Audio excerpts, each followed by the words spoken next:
Aslan Natives Podcast. Yo, yo. What's up, Zero? What's up, Armando? DJ Warlock One. Cisco, what up, man? What's going on, Carnal? Chilling right here in the Cali of Lost Aslan. You know, Zero, I have a huge smile on my face, man, because of the guests we have in the building, man. Absolutely. Yeah, brother Cisco is probably one of the talented gems that we have in Los Angeles. You know, he's a very talented photographer because he has like retro styles. That's what I liked. And you know, he just finished telling me that he's gonna help me finish my video. So now we have it on the podcast. I got you, Carnal. It's co-signed and it's the contract signed on that one. Absolutely. I got you, Carnal. Yeah. Well, your aesthetic and your style fits right into the new single that Zero has, right, Zero? Absolutely. Yeah. You know, I like the fact that, you know, when we did our photo shoot, that's the one that we used for this flyer. You know, that's one of your photos. I've been telling him that I've been using his photos for like promotional stuff, and Armando has been using it. But he told me he did video, but it wasn't like traditional video, like a video, like a music video. He had his own art to it.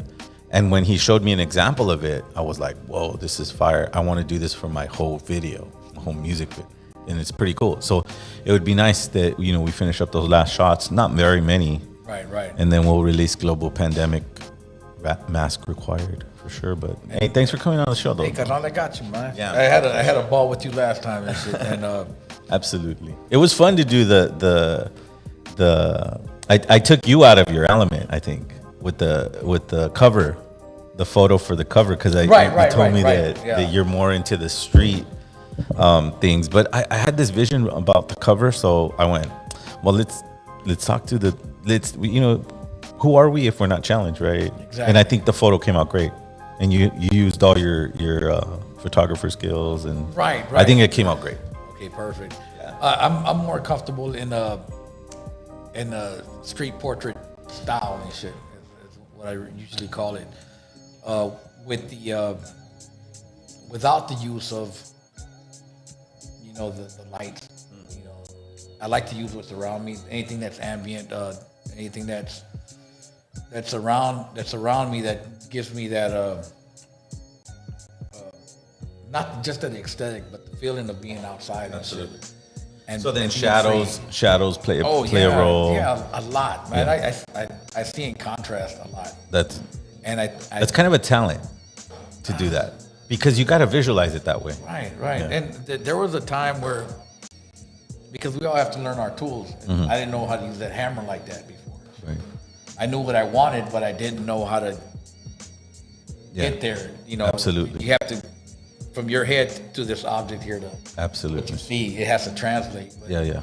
I got to know how to do my settings and everything to what I see already here. Well, see, that's when I got into photography, and I was like, why are my pictures looking just like regular?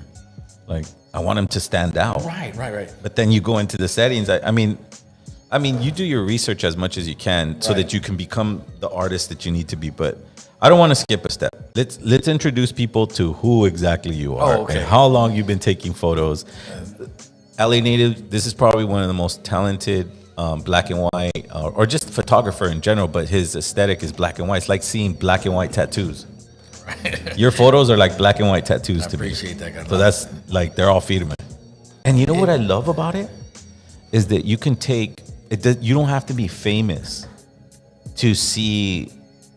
Like, you know what I mean? Some people take pictures of famous people so that they go, look at those pictures that I do. I've been hit with that before. That'll make somebody look famous. I'm not gonna brag on it, but it's just the way I see things. He just made me look famous right now. Look, guys, I have to admit, you know, Cisco shot me at least 4 or 5 months ago. To this day, I'm using the photo he took for my Instagram profile picture. Yeah. That he has a certain angle, and like he says, he sees in contrast. So then he's looking at shadow versus like object. I'm thinking, you know, the thing that helps me a lot is when the person I'm shooting gives me their true self and their honesty and shit. That's what I seen. I took your shot when we was outside. Yeah. That when I seen you in that light, I'm like, it's gonna give me the truth. Right. And that's gonna kind of tell me who you are and shit también, and how I see you. And I want to give that out there. So it's a thing for me to take the shot, and the minor manipulation that I do with it, like the most of the which I won't even call it Photoshop. What I do with an image, the way I alter it, is what you would do in a dark room, which is contrast. Light it up here a little bit, but that's all I do on there. So you use the color correction as just a photo, like a... Not color correction, really. It's not color corrected because you're black and white. Right. But Most of my stuff is color black and white. So all I do is either add more light or contrast. There's the manipulation that I do to the images. The pixels, right? Yeah. I don't go too deep into it. So Right. whatever comes out the camera, I just brighten it up, right. add contrast, and that's basically it. Which reminds me of black and white tattoos, black and gray tattoos, because it's really about how the artist contrasts. Right. That's pretty dope. I like that. So if anybody's trying to, become a photographer or use their camera in a certain way, you got to listen to this episode, because this brother is a super talented and well-known shot. I mean, I'm sure you shot. I shot some a lot of folks, people. yeah. Talk about a couple people you shot, and what was the experience? Well, Was it difficult? Well, And you don't have to name names. Just, I think my best experiences is if you don't want to. It's my best experiences with people are these impromptu street portraits that I do. It's more challenging to get a great image from someone who's not used to the camera. And when I think the communication and the way we come across that situation is I just ask them for honesty, and I give them the story that how important a dope portrait is, because it's gonna be there forever. I mean, we could all take iPhone shots and be happy and all this other stuff, but take time to take an image of yourself and represent that right, because it's gonna carry on through generations. Because 3 generations from now, they're not gonna know you and shit, but you're gonna speak through that image. Right. I think that's what our people did back in the days, and I say the story a lot.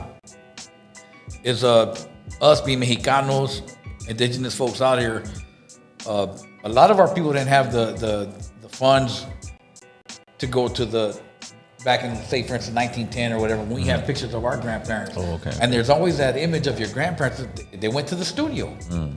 So they actually saved their money to go to a studio to take that shot to communicate to their lineage later that Right. this is who we are. Because the technology was new back then. Yeah, and it was expensive. I'm sure it was expensive. Yeah, so when you think, like, I have pictures of my great grandparents, and they're in the studio, and they got that shot, and they're all dressed up, and it's always the grandfather looking dead at you, and the grandmother right there, next to him, and they're kind of speaking to you in that sense.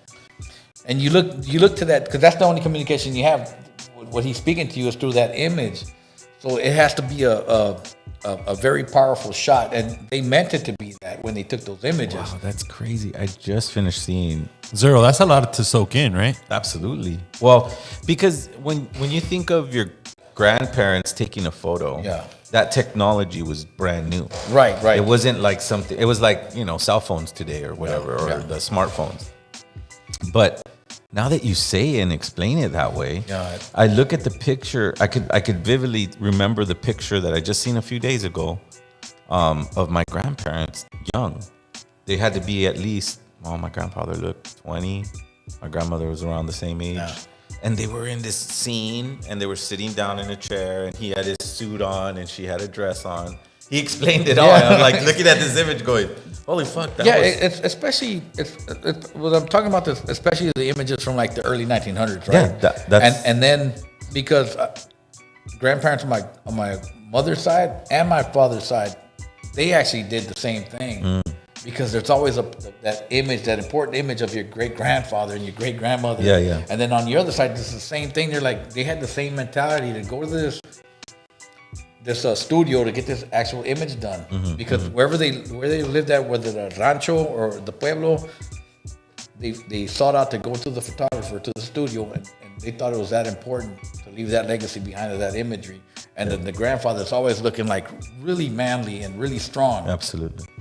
I think he was trying to translate and speak to us in that, and through that image. So I try to explain to folks, what that means to me, and how we should leave a footprint of who we are, not just through goofy images and us drinking and all that's fun. That's dandy and shit, right? But you need to leave something to communicate to you. If you're not gonna leave a vocal recording, actually speaking to them, leave them an image that'll give them pride. Right. I think those things are important, and that's how when I take images, that's what I try to convey, and I try to tell people, I need that from you. Don't speak to me, speak to your great grandkids and shit. Wow. That's kind of a heavy, Yeah, but that's how I look at how I look at this art form and shit, because I get people all the time, hey, take a picture of me right now, and I'm like, I can't do that right now. Because it's not going to mean anything, because you're a different state of mind right now and shit. They're gonna pose and they're gonna pick the spot. Yeah, and I tell everybody, when I take an image, I have to have full discretion of what I'm doing, because I can tell people, if you wanted a painting of yourself, if you go to Picasso, he's gonna paint you like he sees you. Right. And you're not gonna look like you look and shit, right? Because it's at his discretion. And you go to Michelangelo, he's gonna paint you in a different way. So you know who you're going to for that. So when you come to me and ask for an image, I need that discretion, because I consider myself an artist in that sense. A lot of people don't. They take that word lightly and shit. I take it to heart when I'm called an artist, and I take that. And I've actually called myself that, and I have to remind myself that that's what I am and shit. Well, I guess if you look at it as a photographer versus somebody who is an artist, right? People take pictures of protests and things for newspapers, and some of those photos are iconic. Iconic, yeah. And that's what I mean about, like, so I guess I know what you mean by stamping. I don't know, photos are always going to have a role in our lives. Yeah. Right. And it started with our grandparents. Right. Because, like I said, you described like a manly thing. And my grandfather was short and he was very timid. And you could see it in the photo. You could almost tell that he didn't even want to wear the suit. Right. But my grandmother, she's a strong one. Okay. She's the one. Then that interprets that. Exactly. So, sit down. We're going to take this photo. Be quiet. Then it still meant something, though, because now either their relationship or through her message, it was important for her, and she saw that. Absolutely. Instead of him seeing that, she saw it then. Well, my grandmother always felt like, well, if there's a new technology, why can't we get it? If we work hard enough and long enough, we can get it. Like, she always used to shop at. My sister tells me stories, and my mom tells me stories about her going to department stores, and she was bigger because she got overweight when she came to the U.S. She would just go to department stores and make her own clothes that she saw. She's all, oh, okay, I can make that. And then, boom, she made it for herself, for her size. Well, remember back in the days, they used to buy the patterns a lot. Exactly. Yeah, so that's my grandma. I think that's another dope story of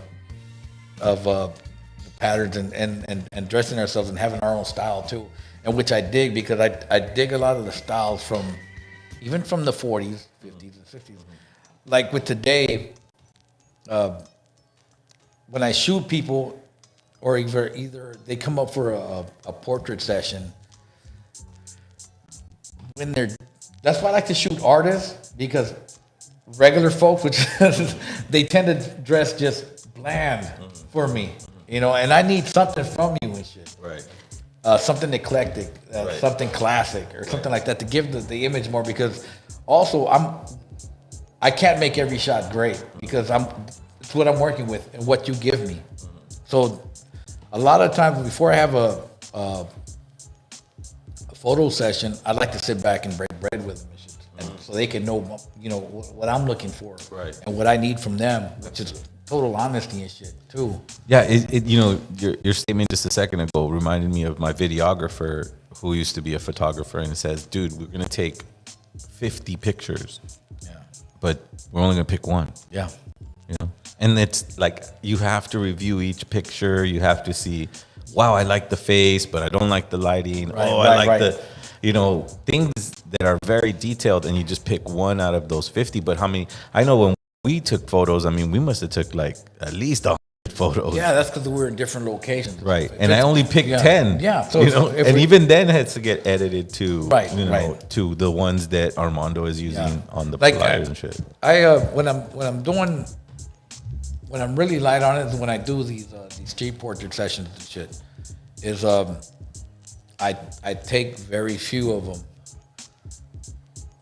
and I share maybe one or two from that session. You know, a lot of times, you know, and because I have to be, I want to save something for later and shit too. You know, not like today I went out to my old neighborhood, and I always go out there.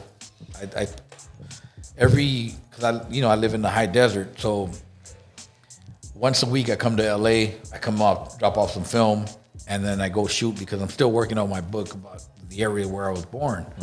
Born and raised at in South Central. And I do my own walking, and then after I shoot that, then I come back and hang out with the old cats from the neighborhood and shit. I hang out there, but I'm always shooting because ain't no telling what I'm gonna find there, what's gonna bring back some of the old memories. So I do that mostly once a week. Right. You know, I might miss a week or so, but I tend to come out here at least once a week to come shoot. And if it's not a shoot with anybody else, I just come out here to shoot just because I need to. It's like your commitment to your art, right? Yeah, Like yeah. this day, I'm just gonna take my Exactly. camera. I'm gonna go to my neighborhood. And I'm gonna go to Los I'll Angeles. leave it at that. Yeah, that's good. I leave it at that's that. dope. And it's kind of a. It's kind of like when you're a producer and you go, okay, on Thursdays I just make beats. Yeah. I'm just gonna go and make Right. beats. Don't call Right. me. I'm not gonna. If I shoot one shot that day, that's perfect because I was in my space, you know, and I need that. I need that. As an artist, we can't get too detached because of work and all that stuff. But we do, right? So you have to make an effort to do something. Right. Just not to stay relevant, but to keep that flow going and shit. And I think I need that. For me, I need that. Yeah, I mean, like I was, you know, who was it? I think it was Rick Rubin. I was seeing a documentary on Rick Rubin, and he said something about creating music is just something about like just making song after song after Right, song. right. You make like 30 songs, and then, you know, 7 of them make it. 8 Yeah. make it. You know. But it's like exercise. It's like exercising that muscle, Right. you know, and that creative muscle that we need to do. Some people could do without it. I personally, I need it. I actually need. Even when I'm at the pad, I see things, and even when I wake up early in the morning, I get up and I walk out my bedroom and I see the sunshine coming through because I see light, and Right. to me, light is like the most precious thing. The way a person reflects light is also important to me. Right. A lot of people don't tend to reflect light like others. I've noticed that the more famous photographers are black and white photographers. Like, you know, for me, Right, the right. ones that I've seen, like, you know, they're just more like face portrait, angle, Yeah. lighting, color of the person, right? Like the person is like maybe from Africa and she's super, super dark. Right, and the more darker the skin, the browns and the blacks, they reflect light so beautiful, man. To me, I mean, right. that's I'm in my essence when I'm in there, man. And, Right.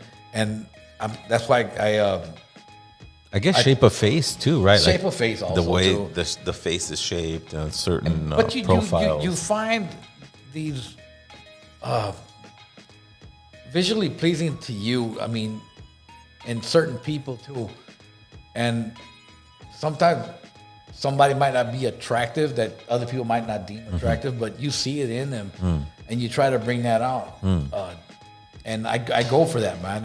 And like I said, I love to be challenged and shit too. Absolutely. And it keeps you on your toes, man. Yeah. You know. Well, I mean, from your photography and your video clips, I mean, they're impressive. They're like really artistic. Like, Thank you. I like it because, like I said, they have a retro feel to it. They don't.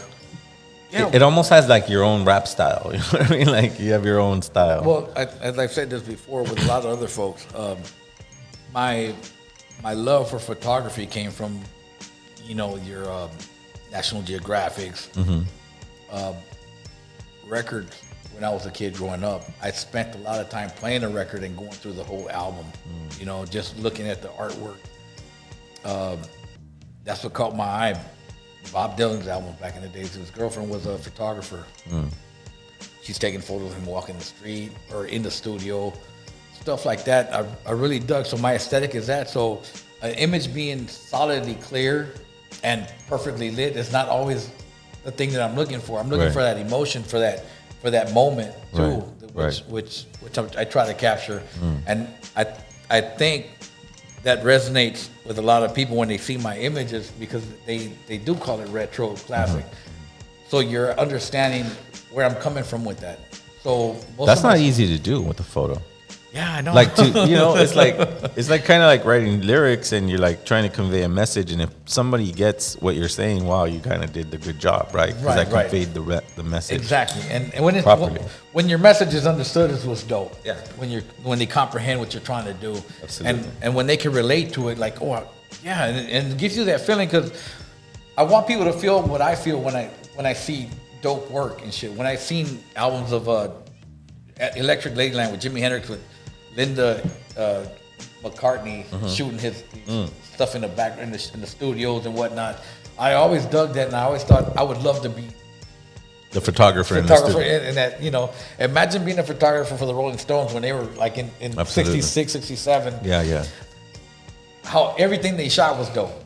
And then you actually look at photography, even from regular people from the 50s or 40s, you never see a bad image, even though it was. Even if it's a kid on the couch with a tube TV on the side, it was always dope to me. Right. So that's what my love for that kind of imagery and how I shoot it. That's what I'm trying to. Well, the references that you're pulling out in terms of inspiration are times where like that technology was so new that you had no other choice but to put lights around it and make it a stage and put a nice couch. Right. Because that was TV. Right. During that time, you would look at that photo over and over again. Just oh wow, like I could just imagine my grandma. Look, it's us. Look, and showing my grandfather. It's crazy how photos have that much power, and how much feeling come from it. I guess that's why Native Americans kind of had a dual kind of relationship with that. The taking of it. They felt like, like. There's no picture of Crazy Horse because he refused to take a picture. He was like, I'm not going to take a picture ever. And that's crazy. That's dope. I mean, but, Crazy Horse was around. Right. Crazy Horse was around when photographers were available, right? Right. Well, it was early stages technology because you got like Sitting Bull in a picture. That's the image that everybody uses. The tintypes and stuff like that they were shooting back then. Yeah. And it was like they would give them like a nickel for a photo. Like, they would take a photo for someone, like a couple would come up and say, oh, I want a picture of the Indian. And he would take a photo and charge them a nickel. And that's how they made their living when they were in the rest. I think that's the story. That translates to selling your soul, too. Exactly. When you think of it. The first rock star, right? Yeah. It would be the first rock star because you're making money off of it. All those ancient pictures that we see, there were commodities for white people? Yeah, absolutely. That's how they made their living. They've always been intrigued. Well, think about it, Armando. Every day. Think about it. Think about it very closely. Here's where we're going to go deep on this. When they got put on reservations, they had no other alternative for making income, right? But they would write these stories in newspapers about the great war chief, how many people he's killed, and how many this and that. And whether it was true or not, the white people who knew how to read wanted to take a memorabilia of that person. And so they would, this new technology is around called photos, and they convince Crazy Horse, not Crazy Horse, they convince Sitting Bull, they convince Geronimo, they convince whoever. These are the old, they're like movie stars, but they actually did some shit. But in the new technology, which is photos, it's like, oh, I got a picture of the war chief, look. And they hang it up in their wall, and that's the great war chief that they took a photo of, That's my understanding of it. Yeah, they've always been intrigued. Yeah, and some people like they like some medicine men. They were like, "Fuck, I'm not gonna do that." Yeah. Some did it. I'm not gonna judge anybody for whatever happens, but I guess the conversation that we're having here on LA Natives is how powerful photos are and how long they translate. Because look, Sitting Bull was 1800s. It's like like Beethoven. Like, you know what I mean? So let's go back 500 years ago. What was the equivalent of photos back then? Was it like statue making, paintings, obviously, right? Portraits, you know? That's a good question, Armando. I don't ever. But still, Well, I guess Because in the sense of the whole picture, like photography is pretty new, right? It's only been around what? a couple hundred years, I believe, if not late 150. late 1700s, when they started dabbling in it with the chemicals and stuff. But I think the 1800s would, because we have Civil War photos, and that's what 1840s. Yeah. Yeah. So early 1900s, late 1800s is when like it Mid- became 1800s, available for like readily everyone. Readily available were like early 1900s were the brownies, the box cameras and stuff like that. Where Right. you buy one and then send it back, and then you send the images. Well, it was an industry. It's to me, it's like the first TV, because I'm telling you, you take that photo and go back home and hey, look, everybody, look, and everybody's like glued onto it, like it's a fucking television, you know? Yeah, like I never met my grandfather. Apparently, he passed away when my father was about 6, 7 years old. But all the pictures that he's in, man, he just looks very brutal. You know, just very stern, very just committed to raising his family and being a womanizer and just being that mafioso that he was in La Ruana, Michoacan, in the straight barrios. You know, and sometimes I just stare at those pictures for hours and just try to figure out like, yo, what's my purpose? Trying to define purpose through photo. Like that's crazy because That's what I told you. yeah, I get what you're saying. I'm not sure if it's because I'm also an artist, a poet, but I draw inspiration from seeing those old chiefs. Yeah. Right. Like I see those pictures, and We to feel me, the pride because we're like, that's where we come from. yeah, So we need that attachment to our ancestors. yeah, I think that's what we look. Other people don't see it that way, but this is how we like when we see a picture of a Zapata and all this greatness. I mean, we feel inspired, Right. And then for that moment, we feel like, hey, if I was in that time, I'd be right there with you. Just because of how he looks and what his imagery. right. And remember, he took those pictures, and it was new. I mean, photography and stuff. Right. But he knew how to use those because he left us with that. And I don't know if that was his intention. I'm gonna show you that we're strong, and that's what I'm gonna send that to my point. You know, so that's how I think. That's how I think these images should be. That's another perspective that I never really thought about. Like I just thought like you're trying to get fancy, but when you look at the picture of Zapata, They had intention. there's a different like vibe to it. There's There's like a different intention because he's trying to speak to you in that sense, and that's why when I take photos of folks, I tell them, this isn't for us. This is for yeah, 2-3 generations that aren't going to get to see you. I mean, Wow. So you have to communicate Through photo. through this image. And I think when that person understands that, the image is going to be really dope because now it has great intentions now. well, those are the classic photos, the ones Right. of like Jimi Hendrix, on a couch. Yeah. You know, when- Yeah, or- yeah. You know what I mean? Like, whatever, or Santana at Woodstock. Oh, yeah. those type of photos, like you said, will never be forgotten. They kind of convey a certain moment in time, and my favorite photos of one of like people that I looked up to in terms of like not civil rights, but like just human rights, was like Bob Marley's pictures of him. Great images. Yeah, man. just like you Yeah. could tell, he's not even paying attention to whoever's the one taking where the he's in the photo. car looking back, Yeah. it was a youngster taking the photo. See, those Yeah. I know what you're talking Yeah. about. And so if an artist focuses in on capturing his whole career being those type of photos, Right. I mean, those come one in a million. But when you I guess you get a certain feel for it, and Right. hey, this is it. That's and that's my school of thought with photography, because I seen all that, and that made such an impression on me that I wanted to be one of those cats, to be in that. You always wish you were in that era, but you're lucky enough to be in this era now. Right. because everybody's always talking about, oh man, I wish I was living in the 50s. No, you weren't. Being Mexican in the 50s, trust me. No tough. dogs, no Negroes, no Mexicans. I mean, we're still going through shit, but to say that, oh, I wish I was in those days, no.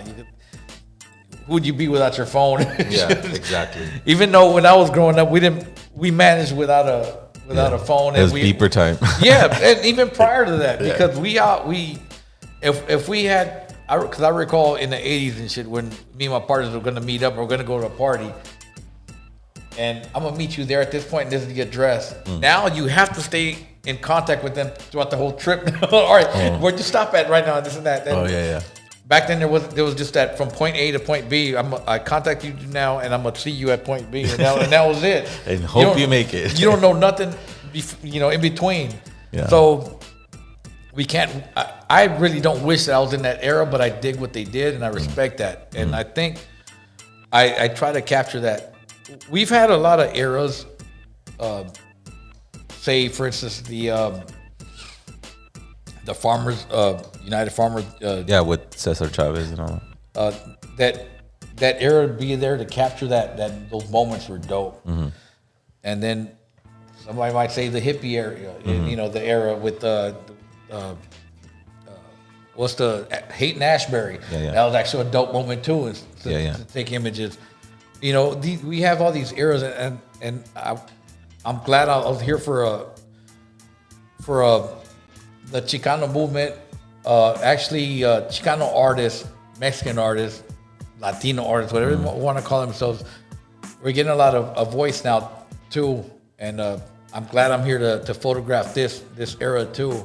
Well, it's kind of hard to define in real time what moment you're in life, right? Like, because people are going to talk about George Floyd and the protests. That's an era right there, because that gave us a whole movement also, and through the. I mean, even this pandemic. Yeah, even that. Like, this will probably never ever happen again. I mean, if people don't, when people get wise to what's happening, they'll never let it happen again. Because this is the era with the mask. Right. Like, so that's what I'm saying. So when people don't when they in the future, when they that's that era, because everybody's wearing masks, so it's obvious. It's crazy because you're like going, oh wow, I gotta document the era of masks, and I document it through music, and I'm going, mask required. That's my next single, Global Pandemic, mask required. Why? Because we've been wearing masks for 2 fucking years.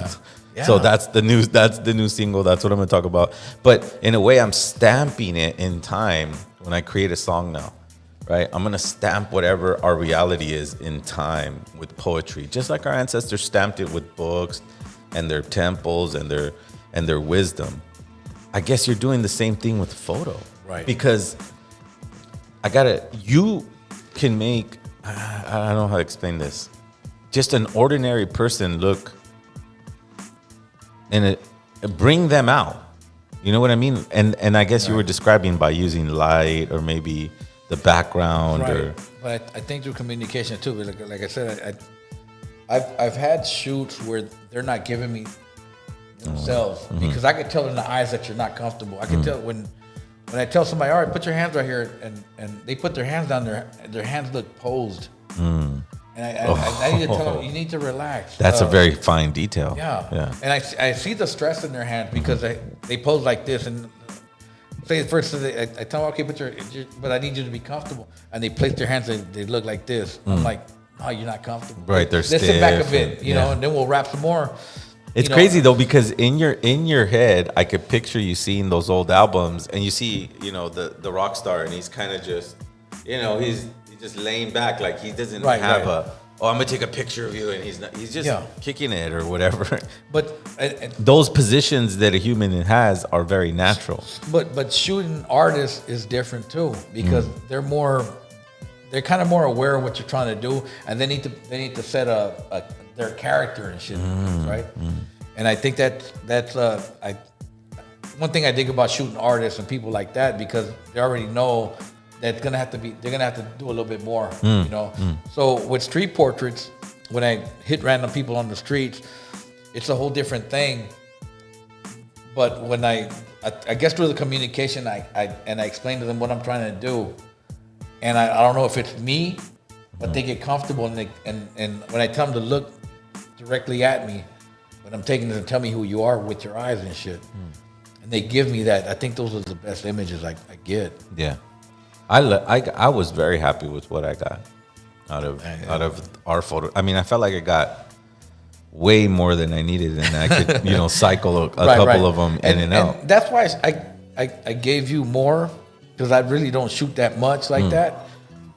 But like I told you, I want you to have something for this or that. That's why I told you change it up a little bit. Yeah. So get more out of this shoot than just one T-shirt. Absolutely. So make the best out of this so you can have more content since you are an artist. Yeah.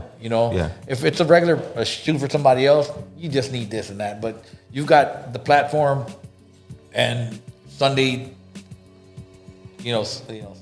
Friday, Saturday, Sunday, you want to put different images on. Yeah. You can use the same photo shoot, but you look a little bit different in each one. I mean, before, when I first used to get photos from with El Vuh days and stuff like that, go get a photo shoot, and I just fire off all the best ones right away. Now I know to slow down. Slow down with it. I got a couple that haven't, that you can even make shirts out of it and do really cool things, because I just feel like your eye is right on point. And obviously your story is telling us that there's many levels of inspiration from from point A to point B to getting to these amazing. That's your shot. I'm assuming that's your shot. Yeah, right there too. This is, I believe, like 8 years ago. These are my nieces. Can you zoom in a little bit? Wow. I love these girls here. They're my nieces. And, I mean, but look at how the speakers are that's positioned. and I looked at all that. This is my homeboy's house and shit, and I sold him this system because I used to buy a lot of vintage equipment, fix it up, and sell it. So when I seen them, they were dressed. They looked so classic to me that day. I said, "Come here, let me sit you down right here." And they still love this image to this day. It's. I mean, it's cool. It's a cool image. I would wear that shirt. That's the aesthetic that I see. When I and that's where my eye tends to go. How many photos was that? Was it just one photo, or was it 3 photos and then you? This is maybe 3 photos. 3 photos. And then I've got different images of them after they got up from here. And stuff. Right. But this is about some 3 images. So, like with Bob Marley, the Beatles, Led Zeppelin, Jimi Hendrix, I see a lot of these pictures, right? Like, did they have personal photographers, or like you said, they were just people always just like they were in awe of their energy, and they had it depends. They had a camera and they were just there, or were they professional photographers? A lot of them were professional photographers with the record company. If they say sit in That's all day, right. Sit in all day with these cats, and I love that because just imagine you're there to take a dope image, but then you're seeing something get created. Because I've been there with musicians. I've done studio shots like that. Wow. And I think I dig the whole thing because music is a big part of my life too. Because the art form that I really love came from records, like Blue Note records back in the days. Right. The photography on those are crazy. Right. The CTIs and stuff like that. A lot of jazz labels had like some of the best photography to me. Right. Well, there you go, Zero. Like back in those days, labels I believe had more. I guess more input. Yeah.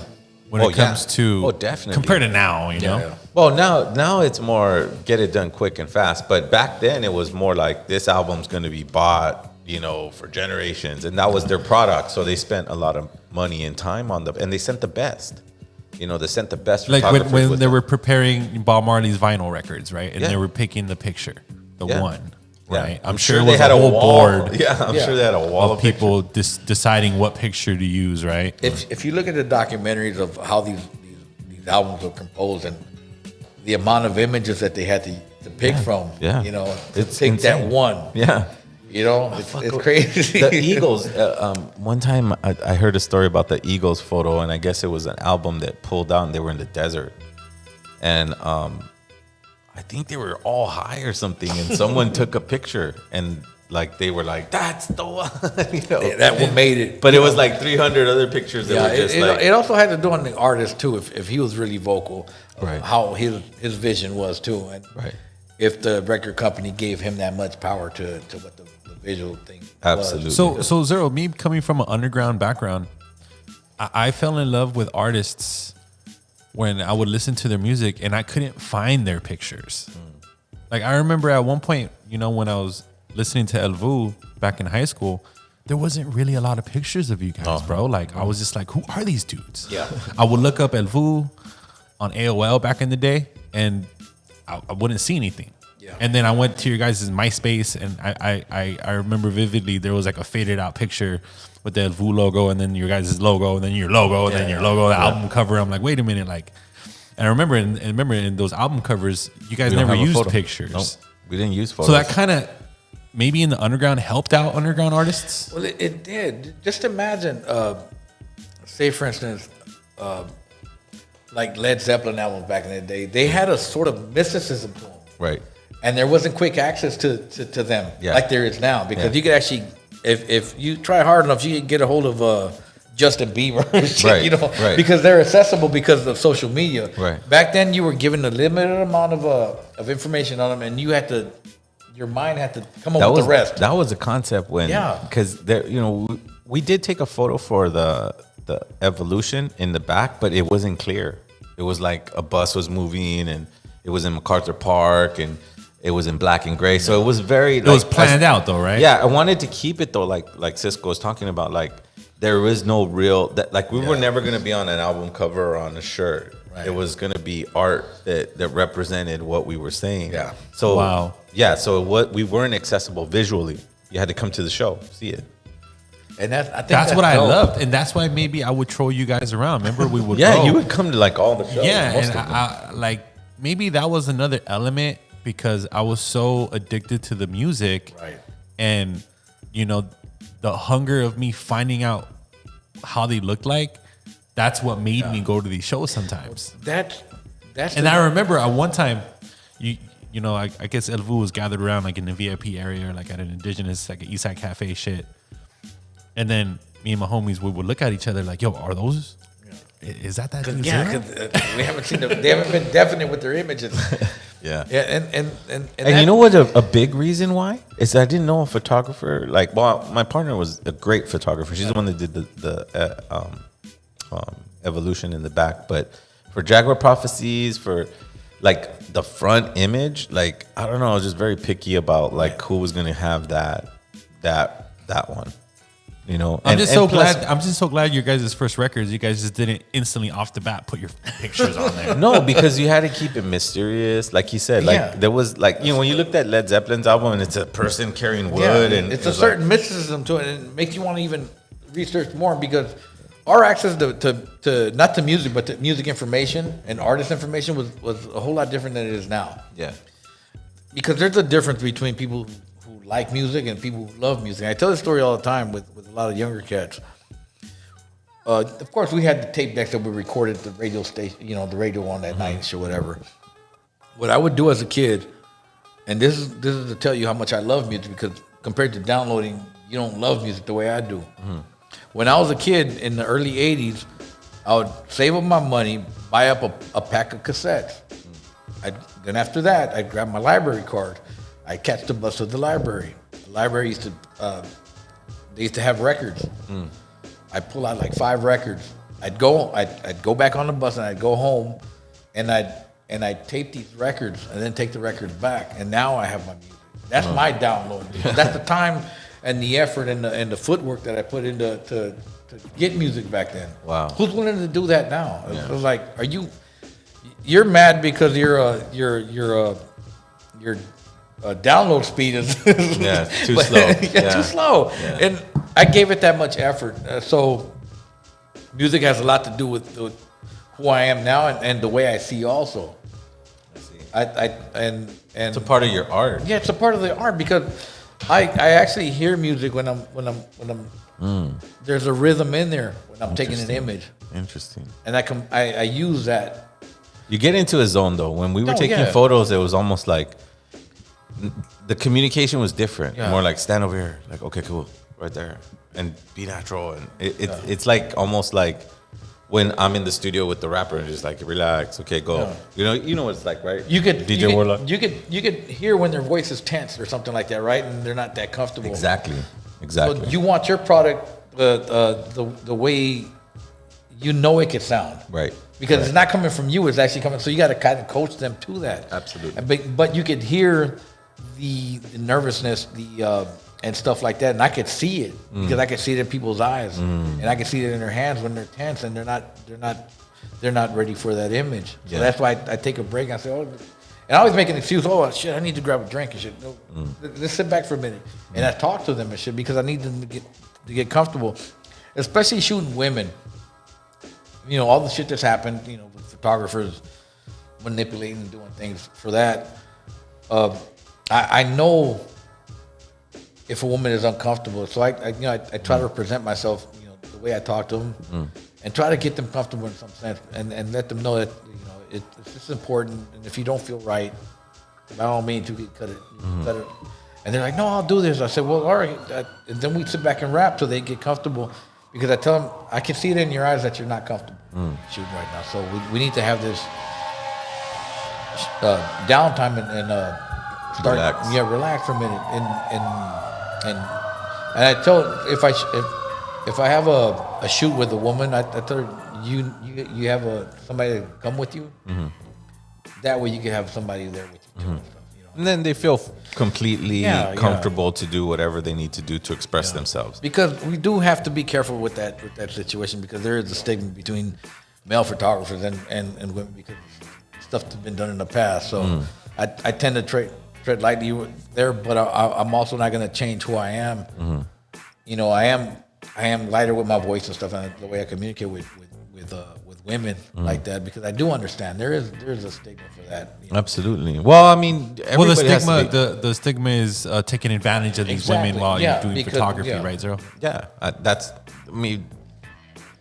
yeah. But if you go with somebody and you get, I guess to get the honest person is really what you want. Yeah. You know, and comfortable. And have if to the be person's comfortable. all tense and weird and feels like you're doing something that, you know, that I've called out maybe 2 sessions during that because of that. well, They, it doesn't feel right. Can we set something else another day? Wow, calling off the session. That's much respect, brother. Because there's an integrity with you. You have to have a certain integrity with your art too, because it's whatever you put knowing up. not to cross boundaries, certain Yeah, boundaries, yeah. right? You know, I So feel you. it's important, and we do come across that. I've shot nudes and stuff like that, and I'm comfortable with nudes, but it has to be an artistic, not Just a booty shot. You know? And trust me, I love. Hey, but you know what though? Those, I mean, I've seen shirts in high end retail stores in Melrose that black and gray, girl, booty shorts. Yeah. I mean, those things sell. I mean, those things are that. I know it's not you because you have a different. I guess you want, like, when someone tells me they want their photo to be seen 50 years from now. I mean, there's more than just taking a photo or taking a photo of a hot girl. Right, you know, it's right. like, this is going to be stamped in time. And that's really what photos became, because in the early 1900s for our grandparents, it stamped them in time. Yeah. Yeah. Look, I'm going to see myself as 20 when I'm 40. Yeah. Right. And there was no technology in the early 1900s before that did that. So in a way, it was their kind of, like I said, TV or cell phone of the time. Right? Because I stamped myself in time at 20 or 22 or whatever it was, because it looked like my grandparents were like 20s, in their 20s. And didn't it look like they're more mature than we were? Yes. Yes. They had more They had a suit on. Yeah. You know, it was Not only that, but the way I seen my great grandparents in those images is like, I tell a lot of people, work like if your ancestors are looking at you, and have some kind of shame that you're not putting that effort that they did, how they look, because we didn't actually communicate, right? Right. But that image that they have, it's like, oh hell, he's looking at me, so I have to have to actually get down and some do of the those business. photos are that way. And that's what that's meant for. It's meant for inspiration, and like there's intention in these images. I don't know if they were fully aware of that of what they were doing, but to me what they did, it felt like it had intention to mira cabrón, do your shit right, you know, and they give you that. Because when you look at those images. You're right. There's another image of my grandparents that I could remember, and it was taken over here in Los Angeles there's a church by, what's the name of that park? Obregon Park, I think. There's a church there.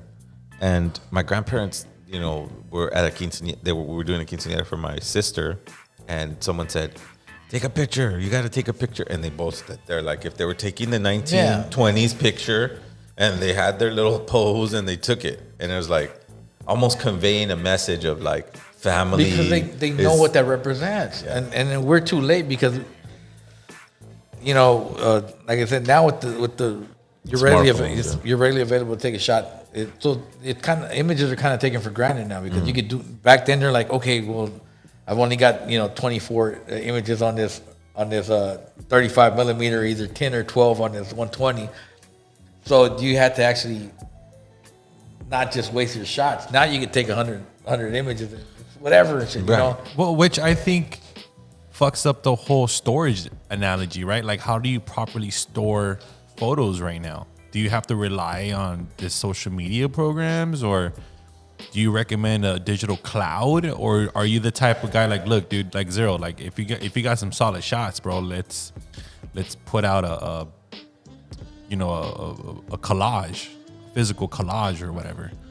Well, I store all my stuff on external hard drives, and also have I still use film a lot, so I have drawers full of negatives, and I have a refrigerator, a whole door full of undeveloped film still from like 10, 15 years ago. Wow. I have so much. So I'm doing an effort every. I even forgot the term. My bad. It was photo book. That's how bad it is right now. Zero. I even forgot the term of having a photo book right photo now. Book. Zero. But let's critically think about what we're just talking about. Like we're talking about digital copies, right? And digital copies can get lost, corrupted, and gone forever. Right. And that could be your wedding photo. It could be your baby's son. Right. I think we all have to agree that in the 1900s they had it right because they gave you something that you had to put away. Something tangible. Yeah, you had to put it away, and you had to take care of it. And I'm sure that, let's see, my grandparents would have been 90, that's a 70-year-old picture, like 70, close to 70 years old. I think I'm correct on that. And it's the original photo, right? Yeah. The original. You had to take care of it. It had to be in a book and with another piece of paper we're holding. You know what I mean? Like they're just trying to preserve this thing. But nowadays we're like, let's photo book it. Let's iCloud it. And then, you lose your computer, it gets wet, whatever, and those photos and memories are gone. So technology sometimes could be a bummer. You know what makes a big difference? Always print important photos. Well, that's what I'm about to say right now. Because for a long time, either shooting digital and stuff, it's an external hard drive, but you don't really appreciate an image until you could actually hold it or hang it on your wall. I learned that, and I've been obsessive with printing. Printing images, man. I think it's so important to have an actual physical, tangible object, that you're looking at. And then you give it breath, either from hanging on your wall, because now it's a part of you now, instead of you having to turn something on, it's always there now. So it gives life to a room. And like I said, when you walk into a house, it's full of photos and stuff like that, a family, it makes you feel closer to that. So I think, to me, the printed image is so important, because that should be the end result of any image taken that means something, instead of just, that's a dope photo and it's just on your phone, and it's not on your wall. I mean, that's cool. I'm being honest about that, man, and I print so much at the pad that when I got into printing my images some years back, I went crazy, and they got expensive. But I was like, I gotta print these. So I got drawers stuffed with so many images, and I give images away too to people. Yeah. Sometimes when I go back to the hood, I take back some of the portraits. Like, hey, here you go. They're like, oh, and a lot of people aren't into that anymore and shit. But now it brings something up to them now because oh shit, I didn't expect an actual. I said, yeah, hang it on your wall and shit. Give it to your moms or whatever and shit. Now it cool. means something. Yeah. I remember when I went to Mexico City, we were on tour and we were going from one venue to another. And in Mexico City, you know, there's people that ask for change, but they don't just ask for change. They're like doing a juggling act or they're dressed up in a certain way. And I was in the seat. I was in the not the driver's seat, the passenger seat, but on the front. Anyways, I hear a knock and I look up and I had my camera in my hand and it was this like someone asking for change, but he was dressed like a clown. Right. He had a clown nose. He had and it looked and he had a punker shirt on and spikes all over. And I just went boom and I caught it. And it just was like, wow, I could use that as a tour photo. Like it was just a spur of the moment, capture in time. When am I ever gonna see a punker clown asking for change?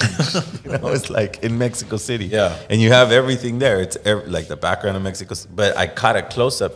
Like he was this close to me. So I just went boom. So that's an impromptu shot now that gave you ideas for something else now. Yeah. So those are important too, you know, because they inspire you for something. Even because I go through images like, yeah, when I get my film printed, like I forgot all about this, but I should have a session just on this type of this situation here. So it having these images like that to inspire you again. Yeah. You know, it's something you took yourself. Yeah. So it's in the creative process that we're constantly looking for as artists. And Absolutely. shit. So that's why I stay consistently trying to shoot. Yeah. Even though lately I've been having to turn down shoots because of the new gig that I got that I'm working on now and shit. It has me pretty tired and shit. So I haven't been that active.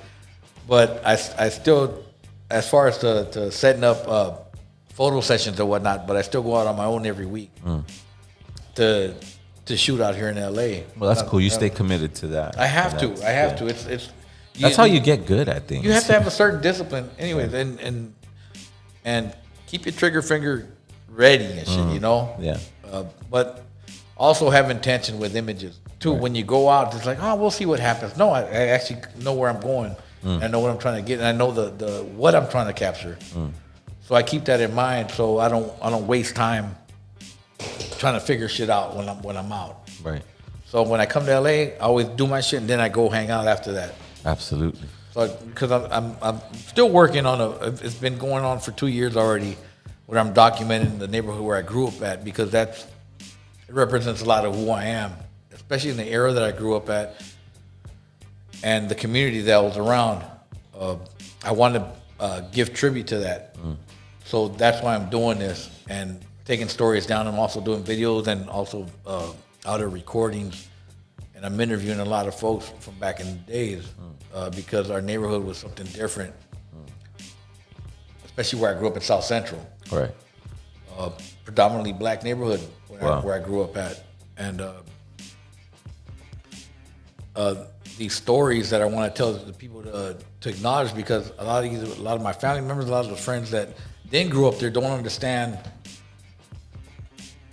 the era or the community that I grew up in, which was the 70s, the 80s, the 90s in LA. You know, heavy influence by gang activity, criminal activity, drugs, drinking, and all that other shit too. But also influenced a lot by family and the families back then. And how I grew up and the interactions that I had with these people. It made me who I am. Yeah. That's crazy you're focusing your talent in telling that story. I guess everybody. I think I have to, because I feel the necessity as an artist to leave a footprint. And for people to kind of understand why I think like I think and why my character is like I am, and how I deal with everyday situations is because of where I grew up and the environment that I grew up in and the people that were there. You know, my parents moved to 87th and Main back in 72. Wow. I was 3 months old, and in 72, in that month that we moved there, Aretha Franklin had her highest selling gospel album on 87th and Broadway, which is a block and a half away from where I grew up at. Oh, wow. So it happened throughout the same time, and the Rolling Stones were there, all these other cats were there. This was great. Wow, that's crazy. Yeah, you look it up. It's Aretha Franklin's biggest selling gospel album and shit. And But the Rolling Stones they were there in South Central, down the street from where I was at. Was there a theater or what was It was a church. Oh, okay. And I can give you some information on that church, because I've been there and took photos of it. But I remember it as a kid. The neighborhood, like I said, it was predominantly black neighborhood, so I grew up around a black community. And Were you guys the only Mexican family in we there? were a couple. Okay. Within the There was only a few, though. only a few. So when I grew up, I even went to Catholic school in that area and shit like that. It was different, man, and that's why my push for black and brown unity, and I've always been vocal about this, because that's where I grew up at, and that's what my family now is composed as. I've been with my wife for 31 years, black woman from Texas. Oh, okay. So my kids are Africanos, is what I call them. Nice. And shit. Good stuff. And so the history that I'm trying to conserve is for them to later tell on to their kids and shit. You know? Absolutely. So that's why it's important to me to leave this footprint of my community, the people I've been around, and what my community is now, and my feelings towards that, my love for my city. You know, I tell people, there's a saying I tell people, they're like, well, what kind of person are you? I said, well, South Central sewer water runs through my veins. Oh, wow. Because I've been in the gutter with it and shit, right? Yeah. I bled there, and I've lost many people there, you know, to drugs and gang violence and stuff like that. But that's who I am. And shit. Right. Well, when you say South Central, you know that you're coming from. It's almost like saying East LA. Yeah, in yeah. the early '90s. Right. It's like, now it's kind of cool, but I mean, there's still always some knuckleheads out there. And Right. It's always gonna be East LA. South Central's always had a stigma. Yeah. Yeah, where they Even worse than East LA, to be honest with you. Like me growing up, you know, I have a black stepfather, and there was an area called the Jungle, Yeah. in South Central. I never really understood it until I was actually there, and I've been and there. like those are areas where cops are not even allowed in. Right. Wow. You know, and I never saw that in East LA. Yeah. Well, that was like the projects. You never Absolutely. you never wanted to go to Ramona I've been there, actually projects or- partied there. back But then. I gravitate towards South Central. I have family in South Central, friends. There's a lot of culture. It's like, to me, I'm so proud and honored for you to be here, because you are the true representation of what South Central is.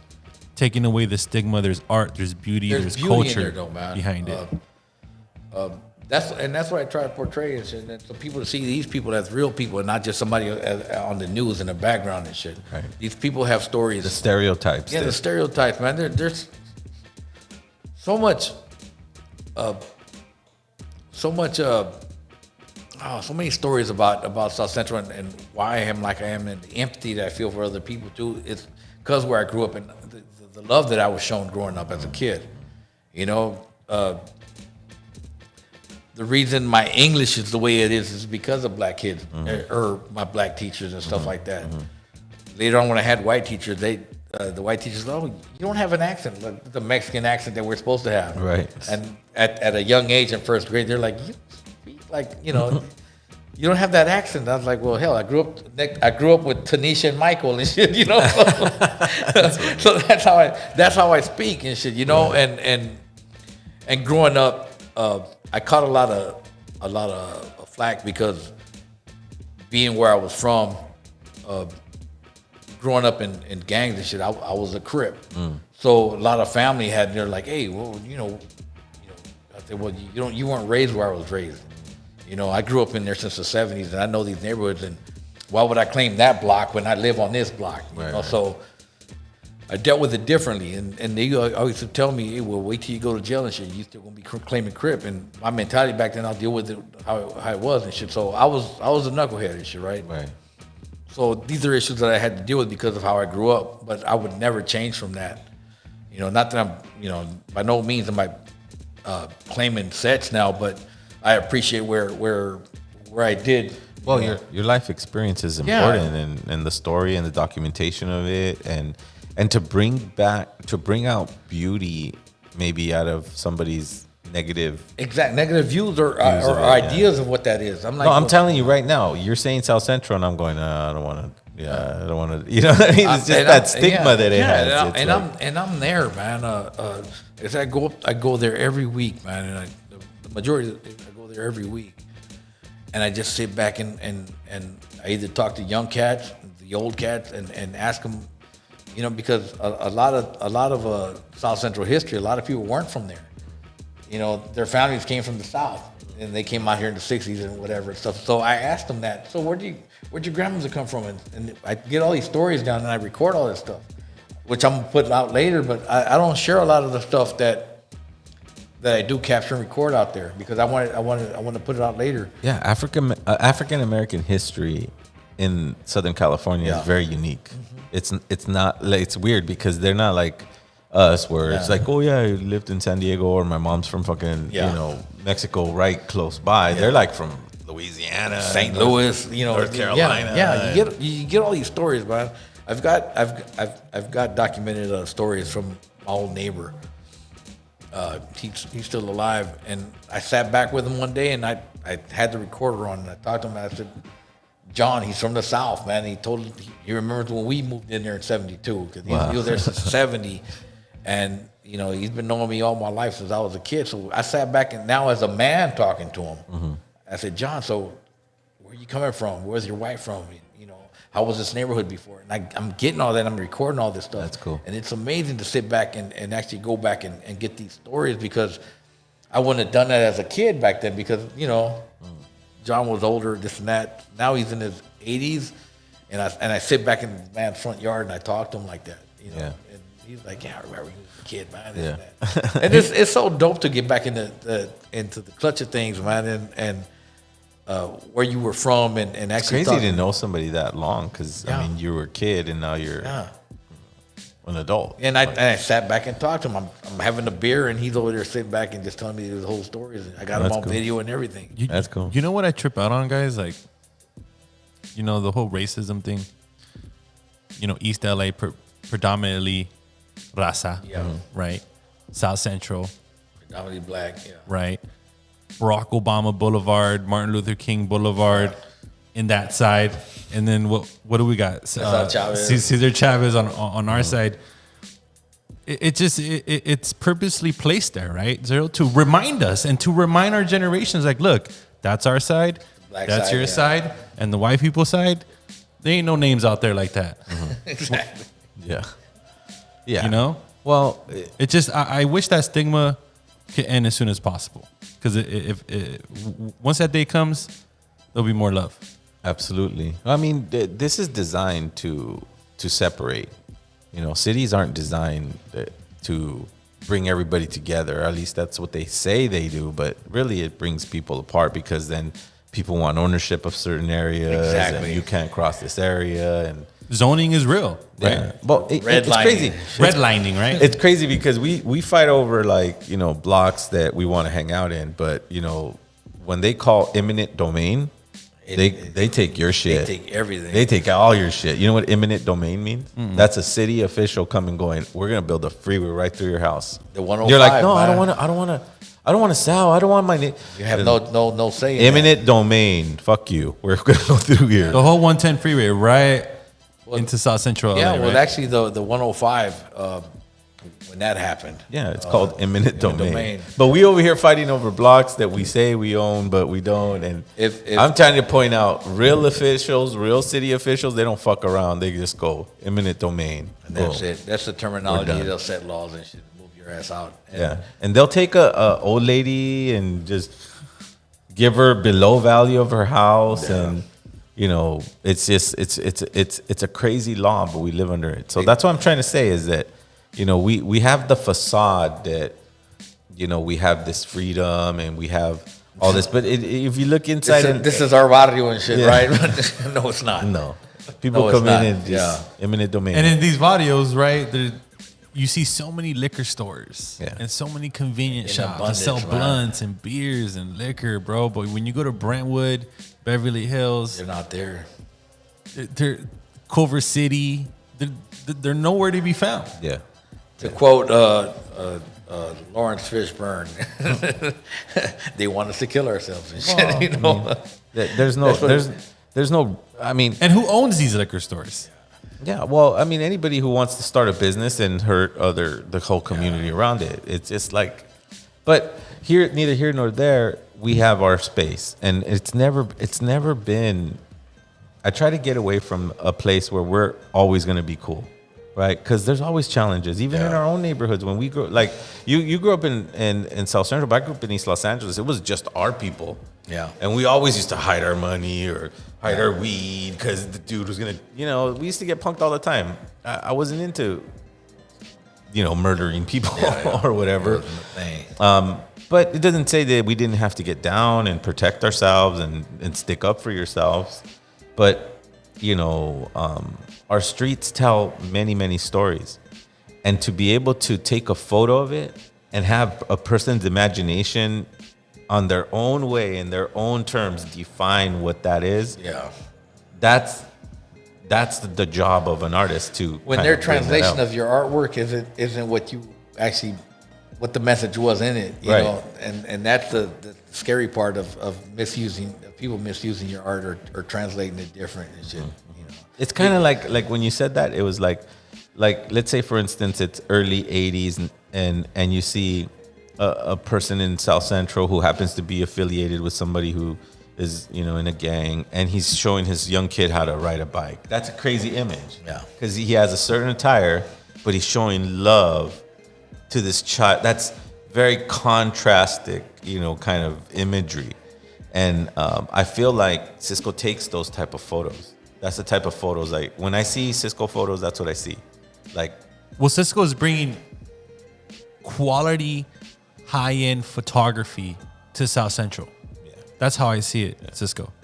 Like, you are amongst the greats right now living Thank you, bro. on this earth, especially being indigenous. You know, Right. You mentioned you were indigenous, and like, man, that's so profound, right, Zero? yeah, well, there's a lot of us out there that have many talents, but since we've been genocided for so long and lost touch with everything, we cling to these images like Zapata, Pancho Villa. Right. Like in Mexico, in our community, it's like Zapata and Pancho Villa, and the iconic photo of them sitting in the president's chair together, and you know, conveying power. I mean, that photo made a statement because it was peasants that overtook Mexico.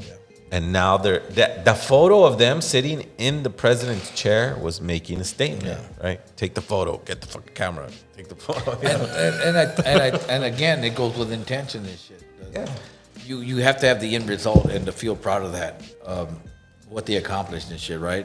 Because they were peasants, bro. Yeah. They were the chancludos, the ones that didn't have nothing. They didn't have guns. They able to get guns and defend themselves. And They created an army, Yeah. a fully stocked army. and those photos of the Mexican Revolution, I recommend everyone in LA natives to go out there and research and look at those old iconic photos, and you could see so much history and so much strength, so much resistance, so much resilience that makes us today. That's us. I mean, and go look at the images of Pancho Villa, Zapata, but also look at the images of Las Adelitas. Yeah, And- the Adelitas are the ones I'm my talking about. Goodness, man, when They you- were hardcore, bro. They're like, you can see them, and they're like, some guy caught them, and they're looking out, like they're the ones that are all trucha and shit. They were actually really dope, man, and that brings inspiration. And a lot of the times when we get our inspiration to fight new situations that we are now, we look towards that for strength. Yes. And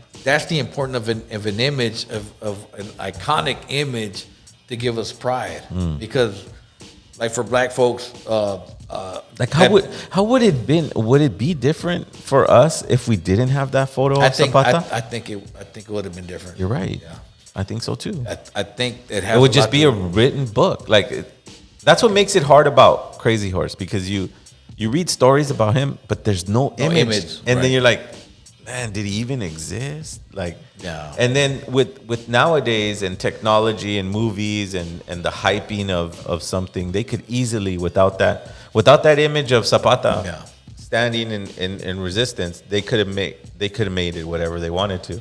Oh yeah, he gave in and he made a diplomatic, Yeah. But not with that photo of him with the fucking bullets across his chest and his fucking Mexican flag, and he's like, boom, he's there. So that's the importance of images. Absolutely. I think that's what we need, and I think a lot of stuff wouldn't have been handled if we didn't have those images to reinforce our reason to fight. Yeah. So we need that. We've always leaned on imagery, like even when George Washington was crossing the Delaware, they wanted that image and shit of him being great in front of that. Right. And it gave inspiration till right now. They're like, oh, America's great because look at George Washington crossing. The technology of its time, right? Yeah, Painting. So, but they use that painting to inspire all these other things. I think it's important, man. Even Caesar knew it was important when he was, back then. That's why they made statues of themselves. Yeah. And really lifelike and because statues. he wanted to reinforce, even to make him bigger than he was and shit. So yeah. And that makes a movement. We've always been inspired by the printed, for instance, the Black Panthers, when they were printing out their magazines, their news magazines, and they showed a sense of pride on there, and that's how you could see it. That's how they convey it when you can't make it to a rally, but then you get the photo of it, the photo, the flyer, whatever, and then you feel connected to that. Yeah. I think that's what connects us to that, because we're looking at Pancho Villa, Zapata, and these indigenous folks, and we're from the same blood, right. with the same skin, this and that. We feel the pride. Yeah. And that pumped your chest up to do something. Absolutely. And shit. Like now, you feel a sense of urgency and a commitment to your gente también to be someone like that. Yeah. Yeah. So it gives us inspiration to keep going. And these images, and like I said, their intentions with those images, because they knew, like that dope ass image of Zapata and shit would. Yeah, it's just even the way he's. And those were just random. Just I would assume those were just random, but I just think, off the cuff photos, right? Yeah, but I think he knew what he was doing and shit. Yeah. Then it means something. Yeah. It gives people, it inspires them to keep going and shit.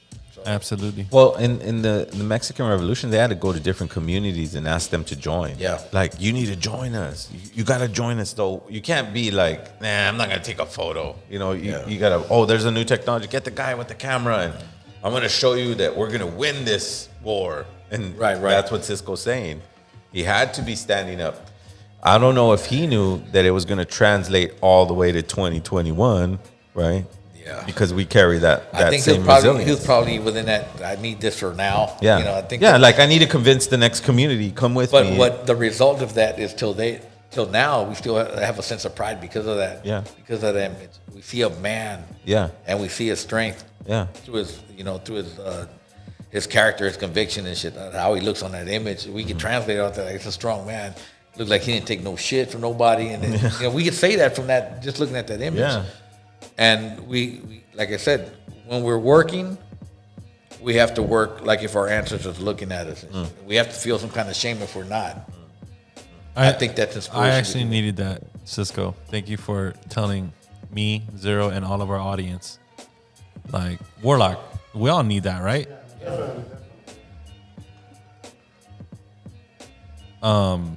We got DJ Warlock on the ones and twos. We got Cisco in the building. We got Zero of El Vuh. We have a lot of fans asking when the Manalali grand opening is going down. It's going to go down November 7th. There it is, guys. November 7th. You could check on the Malinali Superfood page. And I started a storefront. Right. And the community's super excited about it. Everybody's going, and I just have nothing but love about what's happening there. And to open up a superfoods spot in East LA, it's like what Cisco's doing for South Central in photography. It's like bringing high end stuff to your community, Zero. And I've never once seen a superfoods store in East LA. No. No, there's a reason why we're there. We're there to make a difference. And it's exactly what you said about Cisco, because Cisco goes, well, I don't do superfoods, but I take photos. And I'm going to show the beauty of South Central. I'm going to show the story of South Central. I'm going to show the sadness of South Central. That sadness isn't bad. Getting stuck in sadness is bad. But having the time to know that, things are over or things have changed or maybe things haven't changed, and that's why it's sad. It's a part of it, right? It's one of the struggle is real. It's one of our emotions, anyways. We have to go through. How do you know there's good without being in that sad end? That's what I was telling my child a story is like, look, you're gonna know what love is when you get your heart broken. Exactly. But don't worry, I'm gonna be here. We have a comment. We have a comment from Native Tendencies. He said, I don't know if he said it was East LA or South Central, but as a kid, he would go into the local gas stations, and they would sell crack pipes. Yeah. Jesus Christ, Zero. They still do. You ever seen the little roses in those pipes? They're sold as vases and shit, vases and shit. The neighborhood, like the little stores that they have like in the hood, they got the crack pipes over Like there. on full display. On full display, yeah. But they have a flower in them, a little flower. Well, they used to. Yeah. They used to have a little flower in them. They'll try to disguise it. And that's a good way of like, well, welcome to South Central. Yeah. That's crazy. But those are elements that we have to embrace, right? Like, look, that's South Central. Yeah, and these were the truths that were given to us back then and shit. We had to accept how we moved around and shit, and what we learned, because when I was a kid, angel dust was big and shit, and I seen a lot of naked women on the street. Honestly, I seen a lot of that shit back in the days and shit because of the drug. It was normalized, right? Like, oh, okay, she's on dust. Mm-hmm. Yeah, and it was a trip. And now to try to explain the crack era to folks nowadays, 'cause, I mean, even though a lot of people still use crack and shit, but in the 80s, it was bad. It was crazy, man. Wow. It was crazy. Wow, to live through that era in that area. Well, I lived. Freeway Rick Ross was on, I believe, 87th and in between Broadway going west. We stayed two blocks away from him. Wow. So the crack era was rampant in our neighborhood. Yeah, you were right in the epicenter, right in the middle, right? middle. Because I mean, come on, how far does it go from the distributor? It's the 110 in Manchester. Oh man. Yeah, I've been there. Yeah. It still kind of looks the same. 110 Manchester, Figueroa. That's considered the west side. We're on the east side. Yeah. So, man, it was dandy though, man. I mean, I remember hearing back in the days the sounds changed and shit as far as 22s and 38s and shotguns. That's what you heard, right? And then when that era came heavy, the sound of the automatic weapons, it completely, because back then a drive-by was boom, boom, boom. Wow. When it changed to rapid fire, it was crazy, man. When the Uzis came in, and then the AKs came along and shit, it was crazy, man. Wow. And why is it that all the best films, the most iconic films, are like in East LA, South Central, Training Day, right? Yeah. Training Day showed you the jungle too and shit.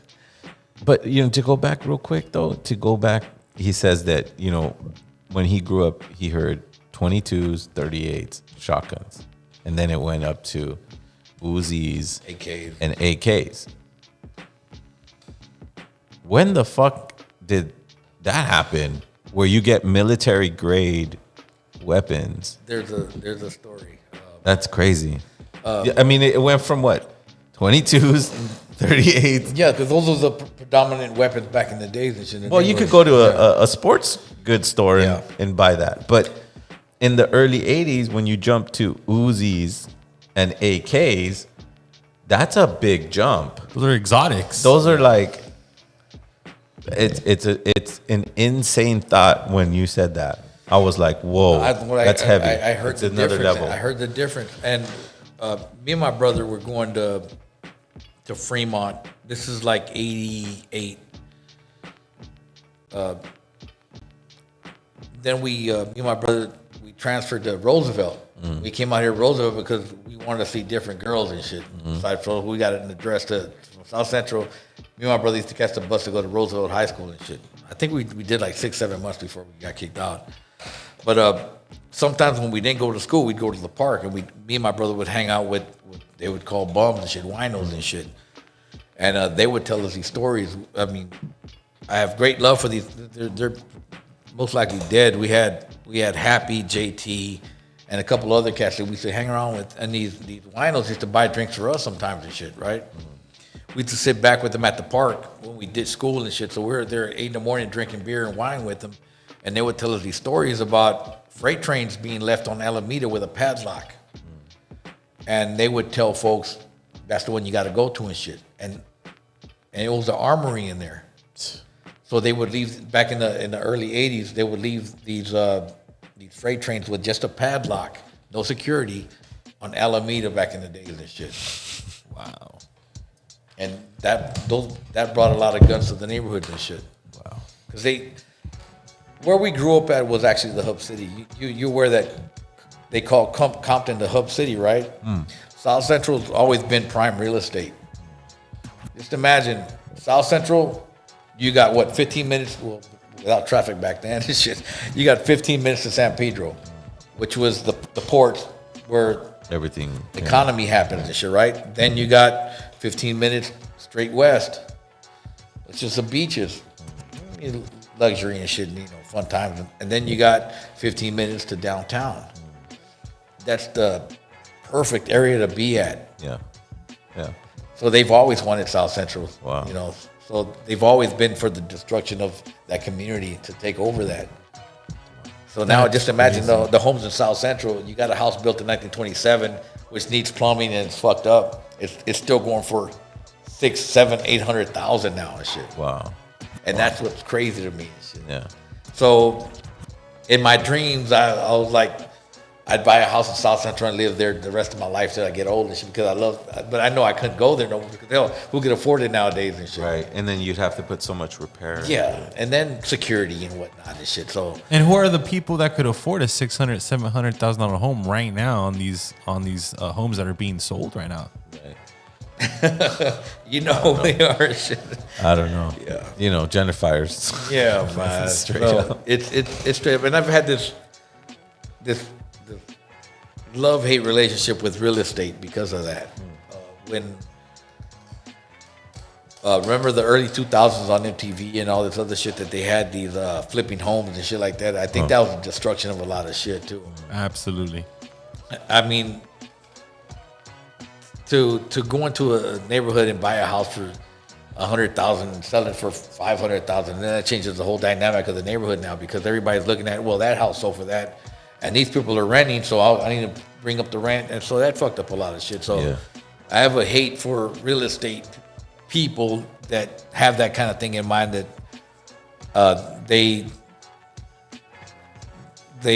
forego morality for economy and shit, economics and shit. I mean, I don't think they care about the consequence. No. And that's colonial. That's colonial thoughts. Those are people that just feel like, oh, these are peasants. Get them the fuck out of here. Like, who gives a shit where they go?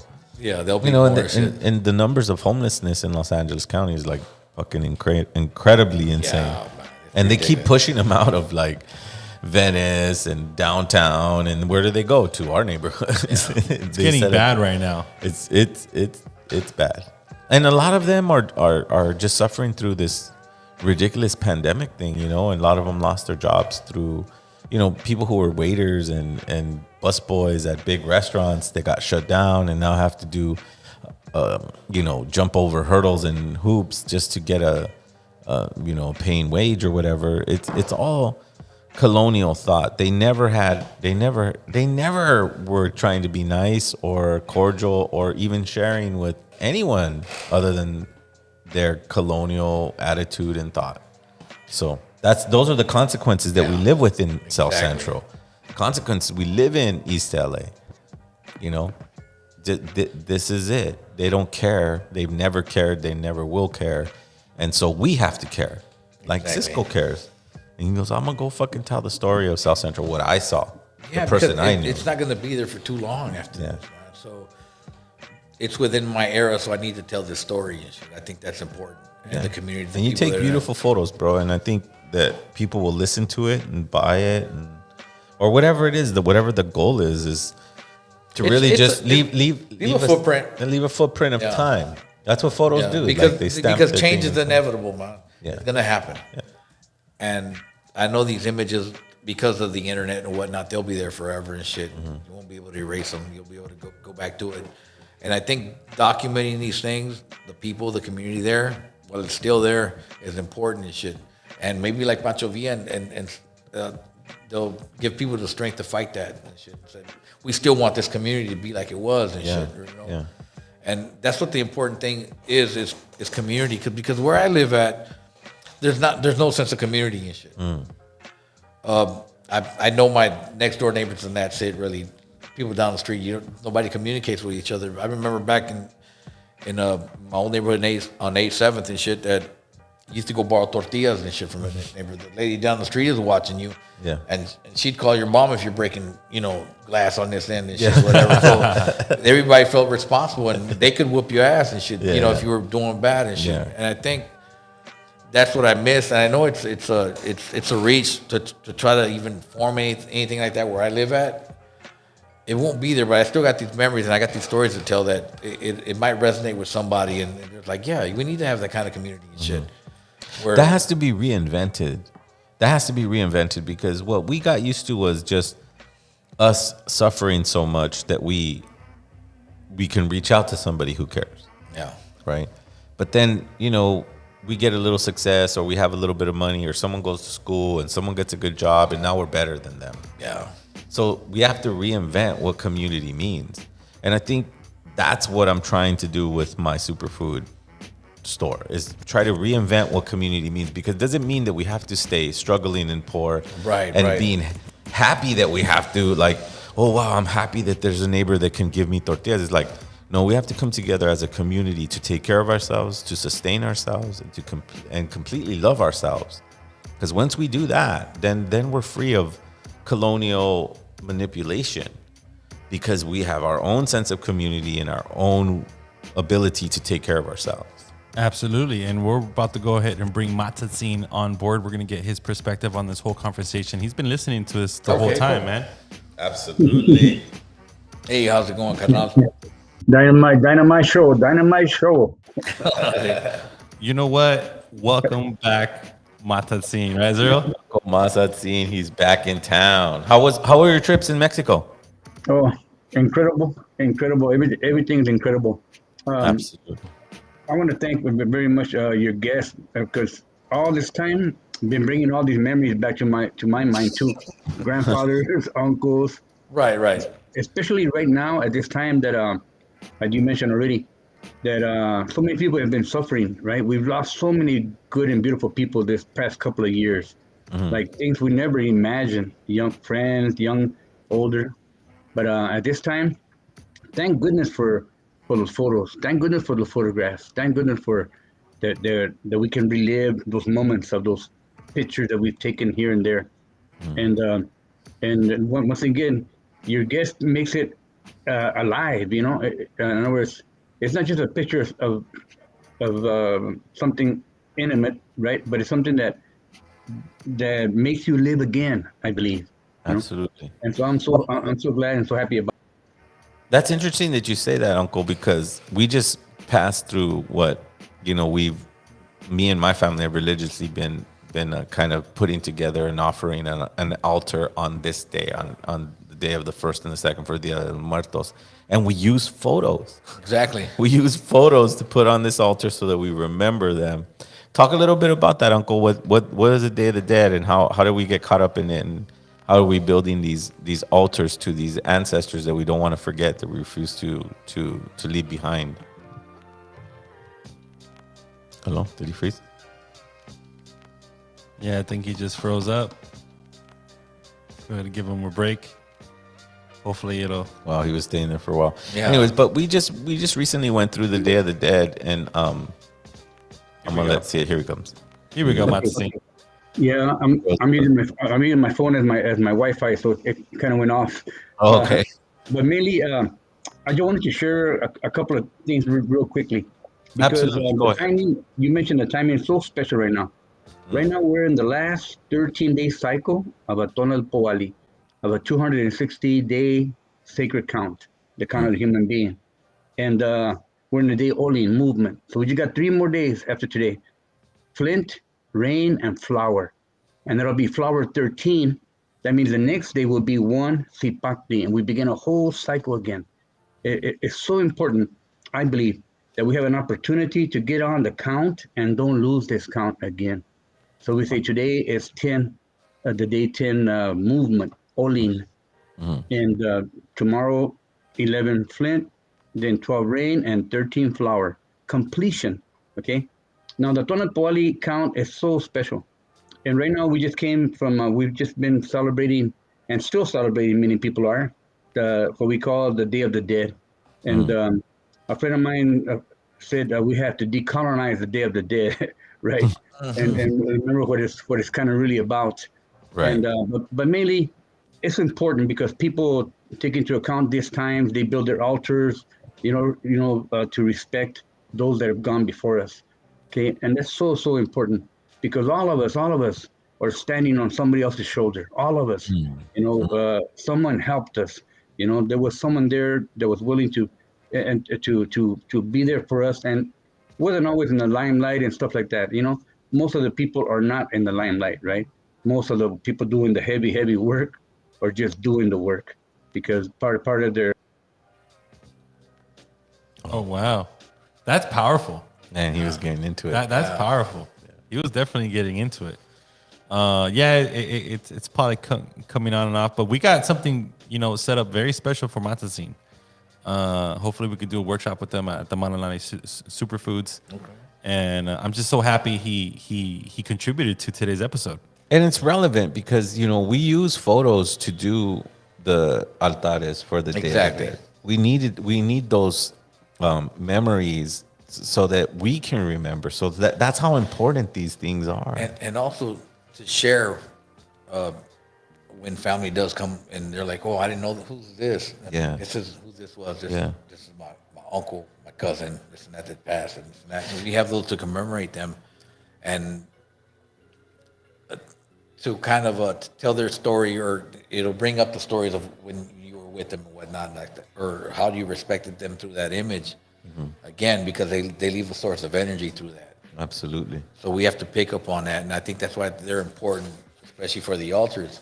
Yeah. And that's why we use them all the time. It's interesting that you say that because, when you say family member comes in and goes, oh, well, who's this person on the altar? I mean, my partner didn't get to meet her grandparents. So all she has is these photos, right? That's how she meets them. That's how she connects with them. That's how she feels them through these photos. So they're very important. They're not something that should be taken for granted and stored on a phone and just, forgotten. I mean, they play an important role in our lives. And keep going, Uncle. We're just taking time till you get back on. So thank you so much. Beautiful wisdom, and we always, I dig we that always too. we always learn when you come on. Yes, let's go to this. Let's see if I can try to give you a little bit of information that we have right here. So you're saying we got 3 more days before the completion of the Tonal Poali, right? Exactly. And the Tonal Poali is a count of 260 days, okay? And we had another 13 days, 273, and that's the time of the gestation of the human being.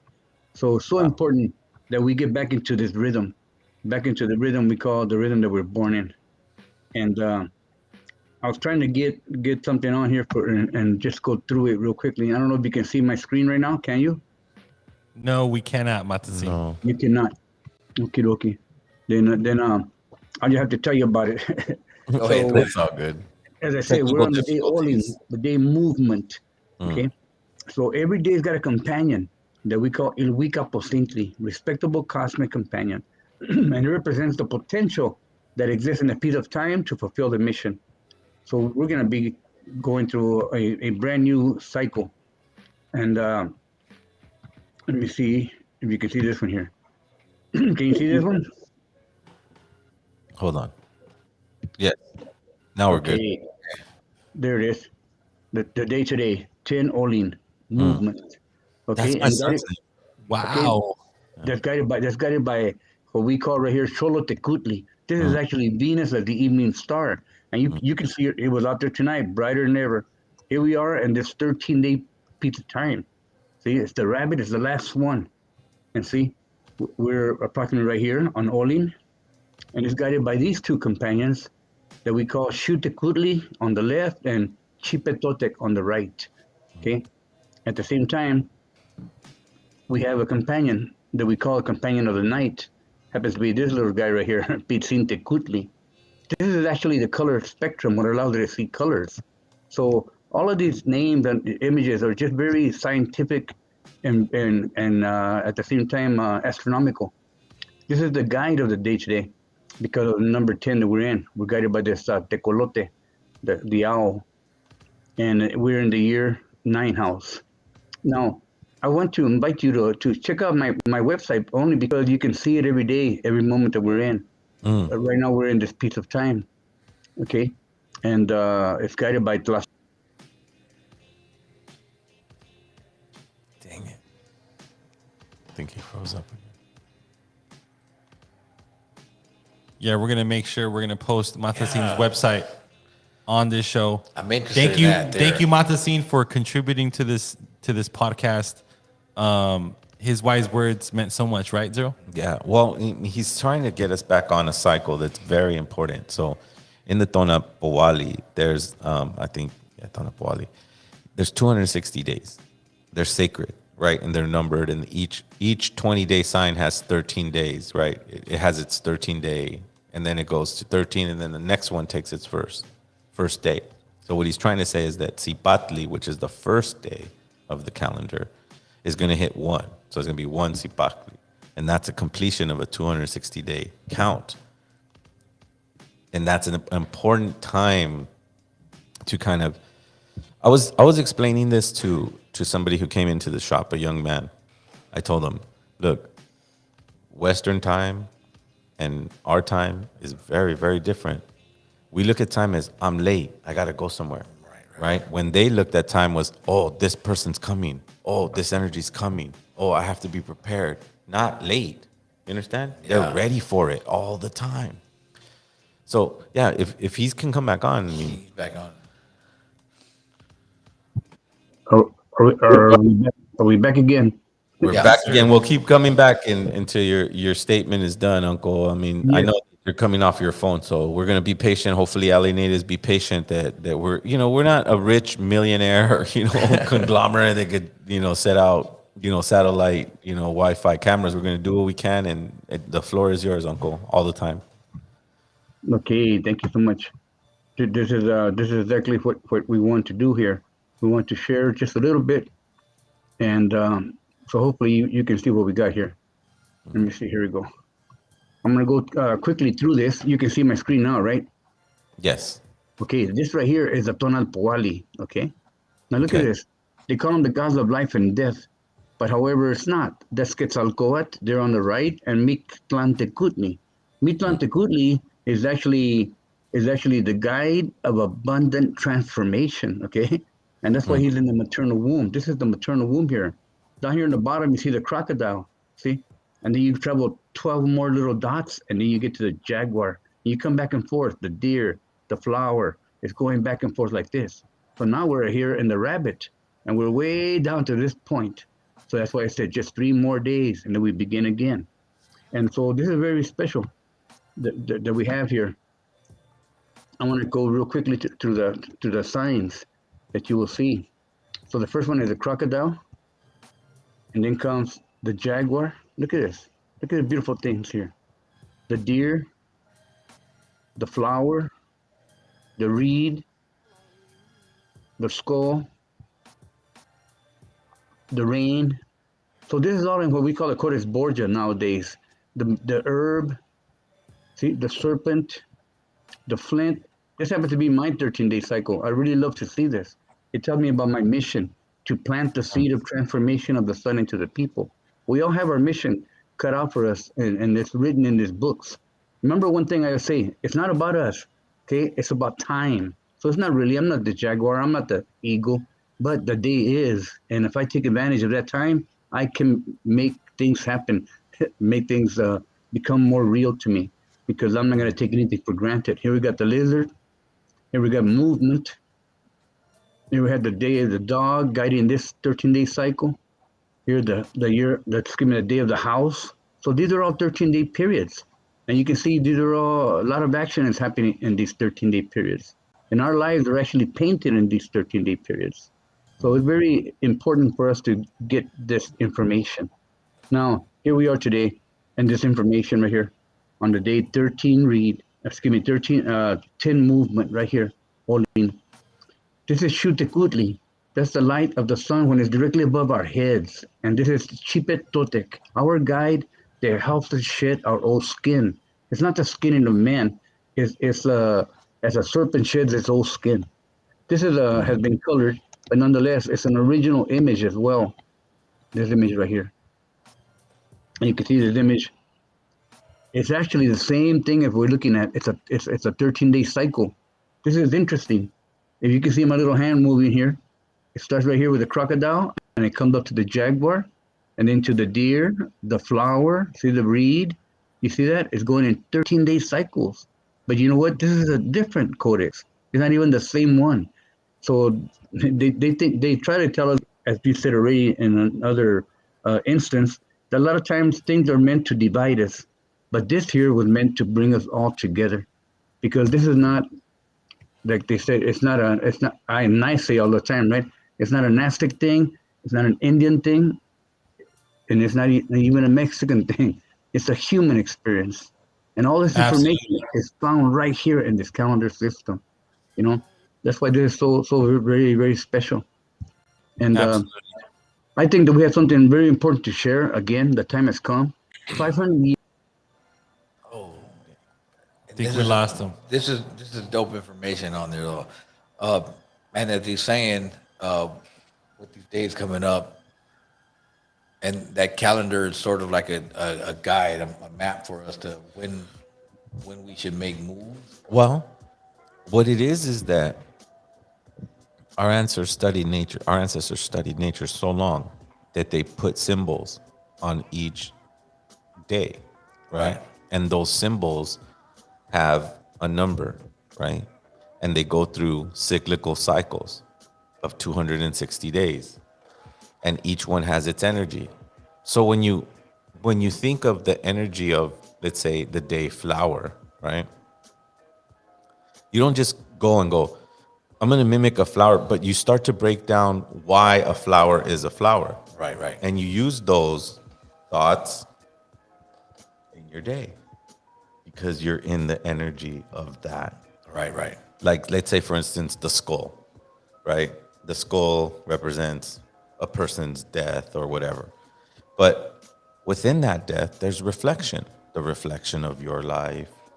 Maybe you wanted to go do a photo shoot that you haven't done yet.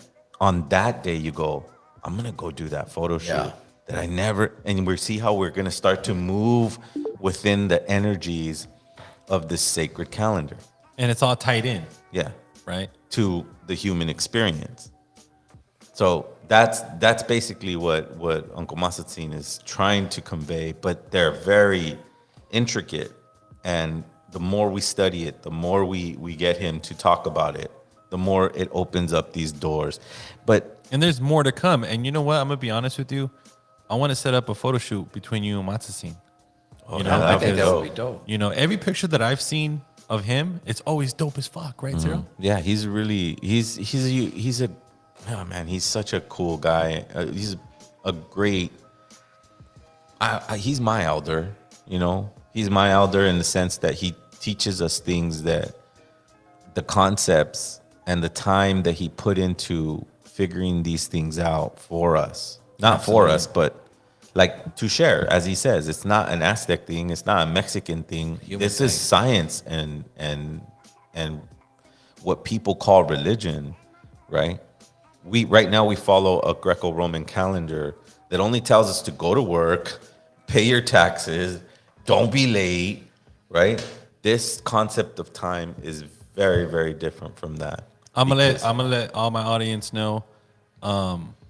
His website's gonna be on the bottom of this video. You could purchase his posters, his booklets right on our website. You could go to the Mananali Superfood store. We have his products there. Absolutely. Let's go back to the altar. From what I know, it's now you guys have extended the altar Yeah. to have more people be involved, right? Well, what we did with Jenny's intent, well, it was a communal intention, but she's the one that thought of it, is to put out another table. And then if you wanted to bring like something that reminded you of maybe your grandfather or somebody you love that passed away, you know, or a photo, a poem, some saying, that you could leave it at our altar. And that way we're, as a community, remembering together, right? And to not maybe harp over the death, but more, you know, Jenny's always, you know, the first thing she did when we got into the shop on Day of the Dead was she put cumbias on.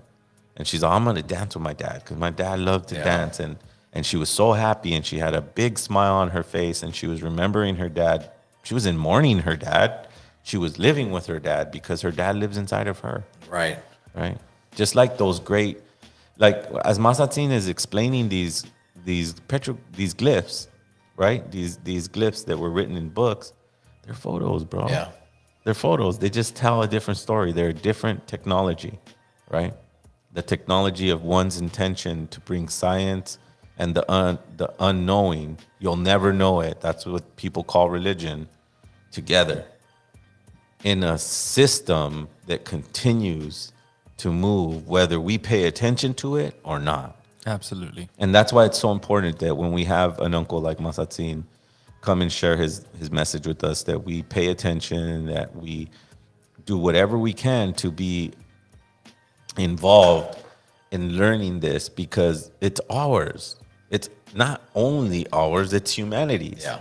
When humanity gets on the right tip, on the right energies, then as a community, as a global community, we see large amounts of change happen. And these are the type of surprise guests that we have, you know, spontaneous guests. And I'm so honored to have Mazatzin on this one because, you know, it's exposing him to someone like yourself, Cisco. Well, You know? I mean, listening to elders is a lost basically lost art. We have to put our ears and our attention to what they have to say. Yeah.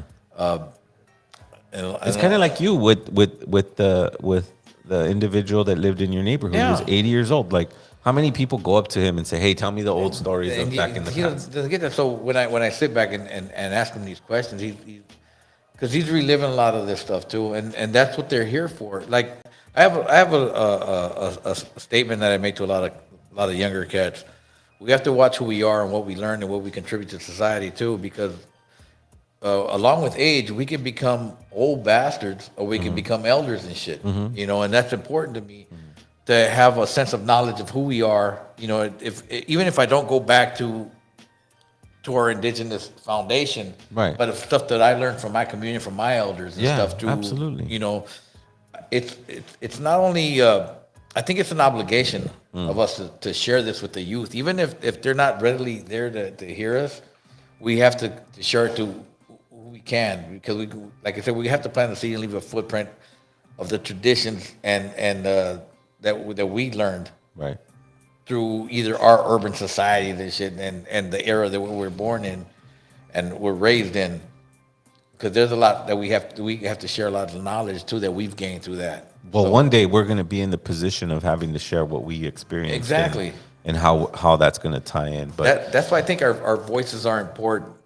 If you have good intention for them, Right. of course, we don't need bullshit being Well, spat out. You know, But that's our job to decipher whether, Exactly. like to me, like even my Christian whatever Yeah. uncle or aunt who has really solid advice, that I don't blow them off because they're coming from that perspective. right. Because their intention is to help me. Right. And so it doesn't necessarily mean that I go, okay, cool, I'm going to go do my rosemary prayer or whatever they're suggesting. Right. But with that being said, though, we do have to pay attention to our elders. We do have to give them the voice and the opportunity. I see Masatzin, we'll let them do it one more time, and then just let them know that, after this attempt that we have to move forward, because We have a couple more minutes left. yeah. So let's get give some it final words for Masatzin. Let's give the floor to Masatzin, because man, Well, whenever Uncle comes to share information, everybody out there,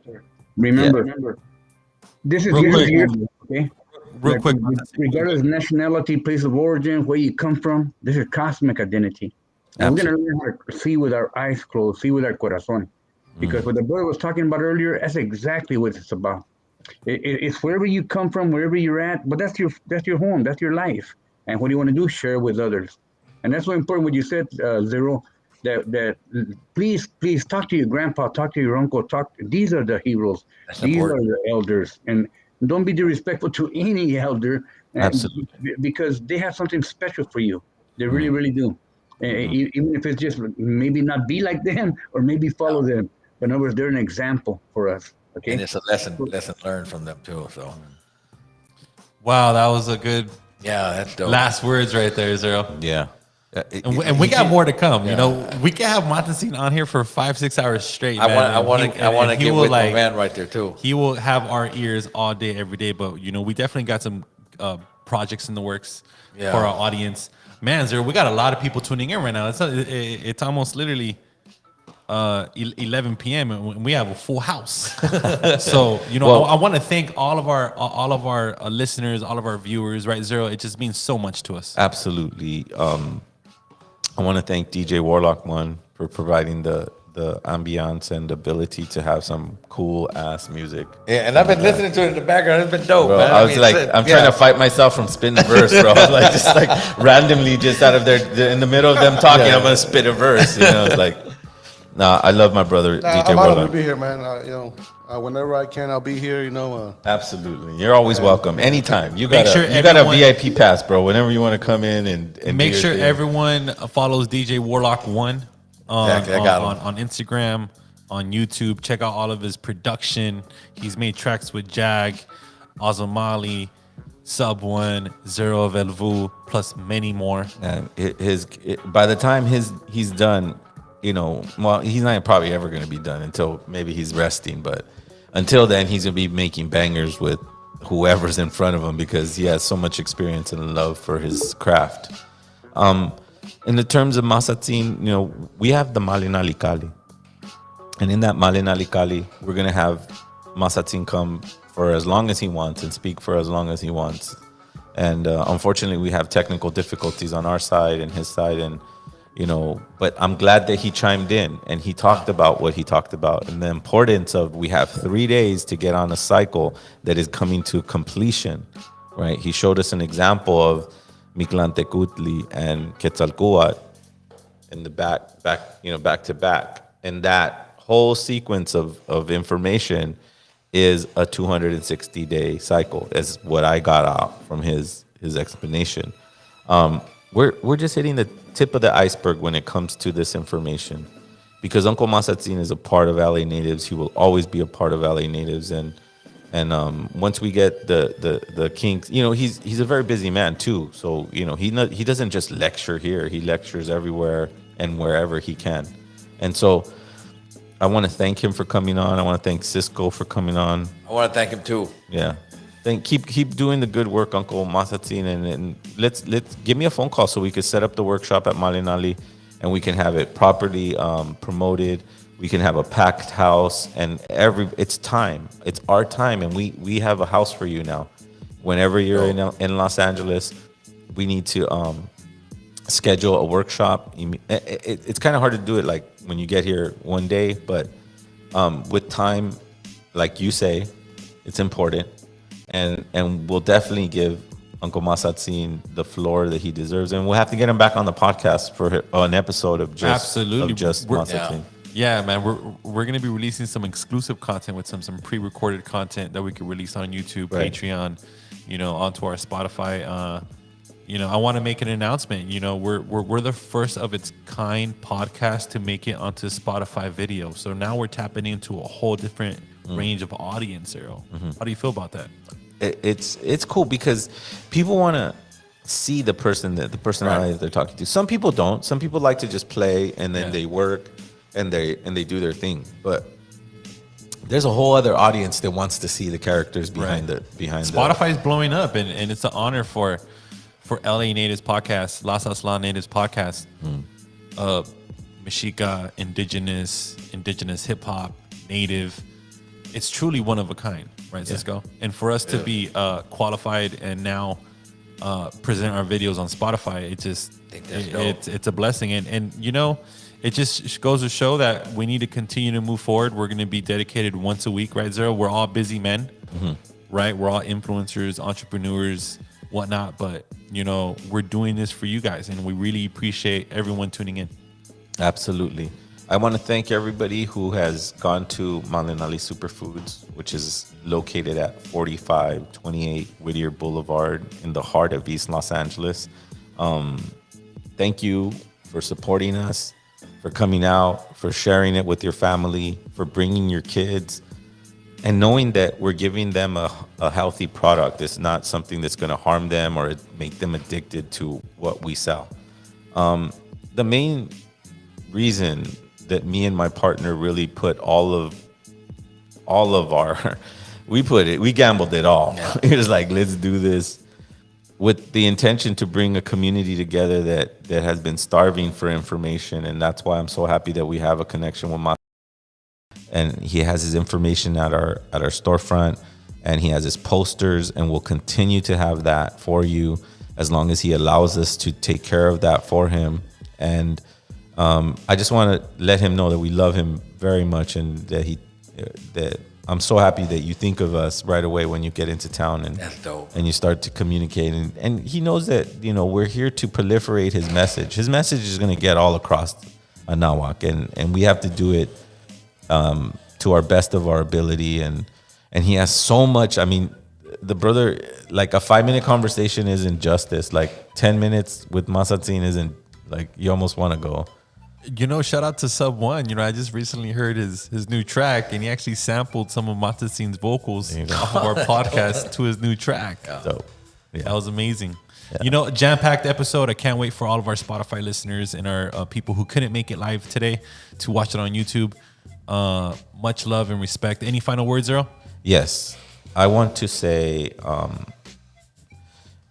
thank you once again to Cisco for breaking down how you see photos, because that was the most important thing. Yeah, I Like think that's the message that I always wanted to convey, to so we could all of the community see the importance of recording our moments, preserving our moments here, making them tangible. Exactly. Making them, printing them out, and really admiring them, admiring the essence that was captured there. Right.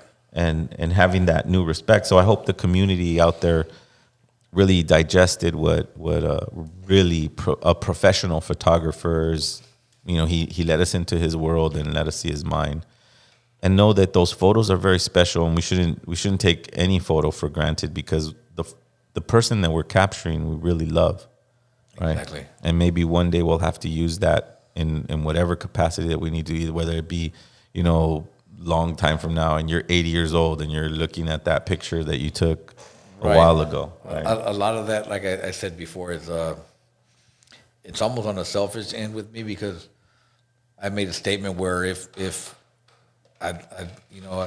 my memory fails me, I'll have these images to remind me where I've been and who I've met. That's beautiful. That's a beautiful way of looking at things, and having a deep appreciation for photos. It shows me that I've lived, Absolutely. and I've met people, and I think that's the most important thing about photography for me, is that I've connected with different souls and shit, and different communities, and connected with them, and I've captured these memories. Yeah. And that's That's like the dopest thing to me. Absolutely. Do that. Well, thank you for doing what you do. Thank you, LA natives, for tuning in, chiming in, sending a comment. And as you know, we're working on the extended footage to coming soon. Stay tuned for Masatin's workshop at the Malenali Kali. And just, before we leave, November 7th, 4528 Whittier Boulevard, we are going to start the new fire. We are going to put a community together that loves each other, that respects each other, that puts good products in front of each other so we can continue to thrive. Ain't no one going to take us off this continent. Ain't no one going to forget that we're native. Ain't no one going to try to snatch my children and tell them that they're something that they're not. Our people come from the heart. They've always came from the heart. The heart guided us every moment of the way, from the moment we came out of the womb to the moment we go back into it. And don't take your loved ones for granted. Remember them the day that just passed. Come and join us on November 7th, 4528 Whittier Boulevard. We're going to have a huge, huge grand opening to the public to let them know that we have Maestro Masatin, we have superfoods, we have plant-based foods, but most of all, we have family. I'll see you at November 7th, or I'll see you next Wednesday. Ometeo, Tonansin, Tonatu. I love you all. Peace, fam. Peace.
puños en el aire. Esa tribu aquí te trae altiplanos y el valle. Sonido corta como Chaye. Vengo desde el centro de América Nativa. Saludos mis ancestros que me miran desde arriba. Puro marimbón desde la sala cocina. Toda mi gente con el puño para arriba. Este imperio nos tiramos encima. Soy un guerrillero, yo no soy capitalista. Ese instrumental suena como una metralla. DJ Warlock One en el ritmo nunca falla. Con los puños en el aire. Esta tribu aquí te trae altiplanos y el valle, sonido corta como Chaye. Con los puños en el aire, esta tribu aquí te trae altiplanos y el valle, sonido corta como Chaye. Cipotes y patojos no queremos minerías, ya no queremos estas compañías, matándonos de hambre, robando las tortillas. Tractores y represas traen pesadillas, la CPO no se queda de rodillas. Now you know, Exo Pipeline, tuberías, they jacking land todos los días. Alcaldes militares, presidentes, genocidas. Con los puños en el aire, esta tribu aquí te trae altiplanos y el valle, sonido corta como Chaye. con los puños en el aire. Esta tribu aquí te trae altiplanos y el valle. Sonido corta como Chaye. Con el puño en el aire represento a mis ancestros. Miedo al invasor, nunca lo demuestro. Con la mano izquierda arriba, puren hasta huesos. Alerta con la enemiga porque a eso lo detesto. No me presto ni me vendo, mucho menos me regalo. Mentalidad al 100, no soy parte del rebaño. De la hipnosis masiva, victimarios del engaño. Somos guerreros mayas, ya fueron 500 años. Con los puños en el aire, esta tribu aquí te trae altiplanos y el valle. Sonido corta como Chaye. Con los puños en el aire, esta tribu aquí te trae altiplanos y el valle. Sonido corta como Chaye. Chaye.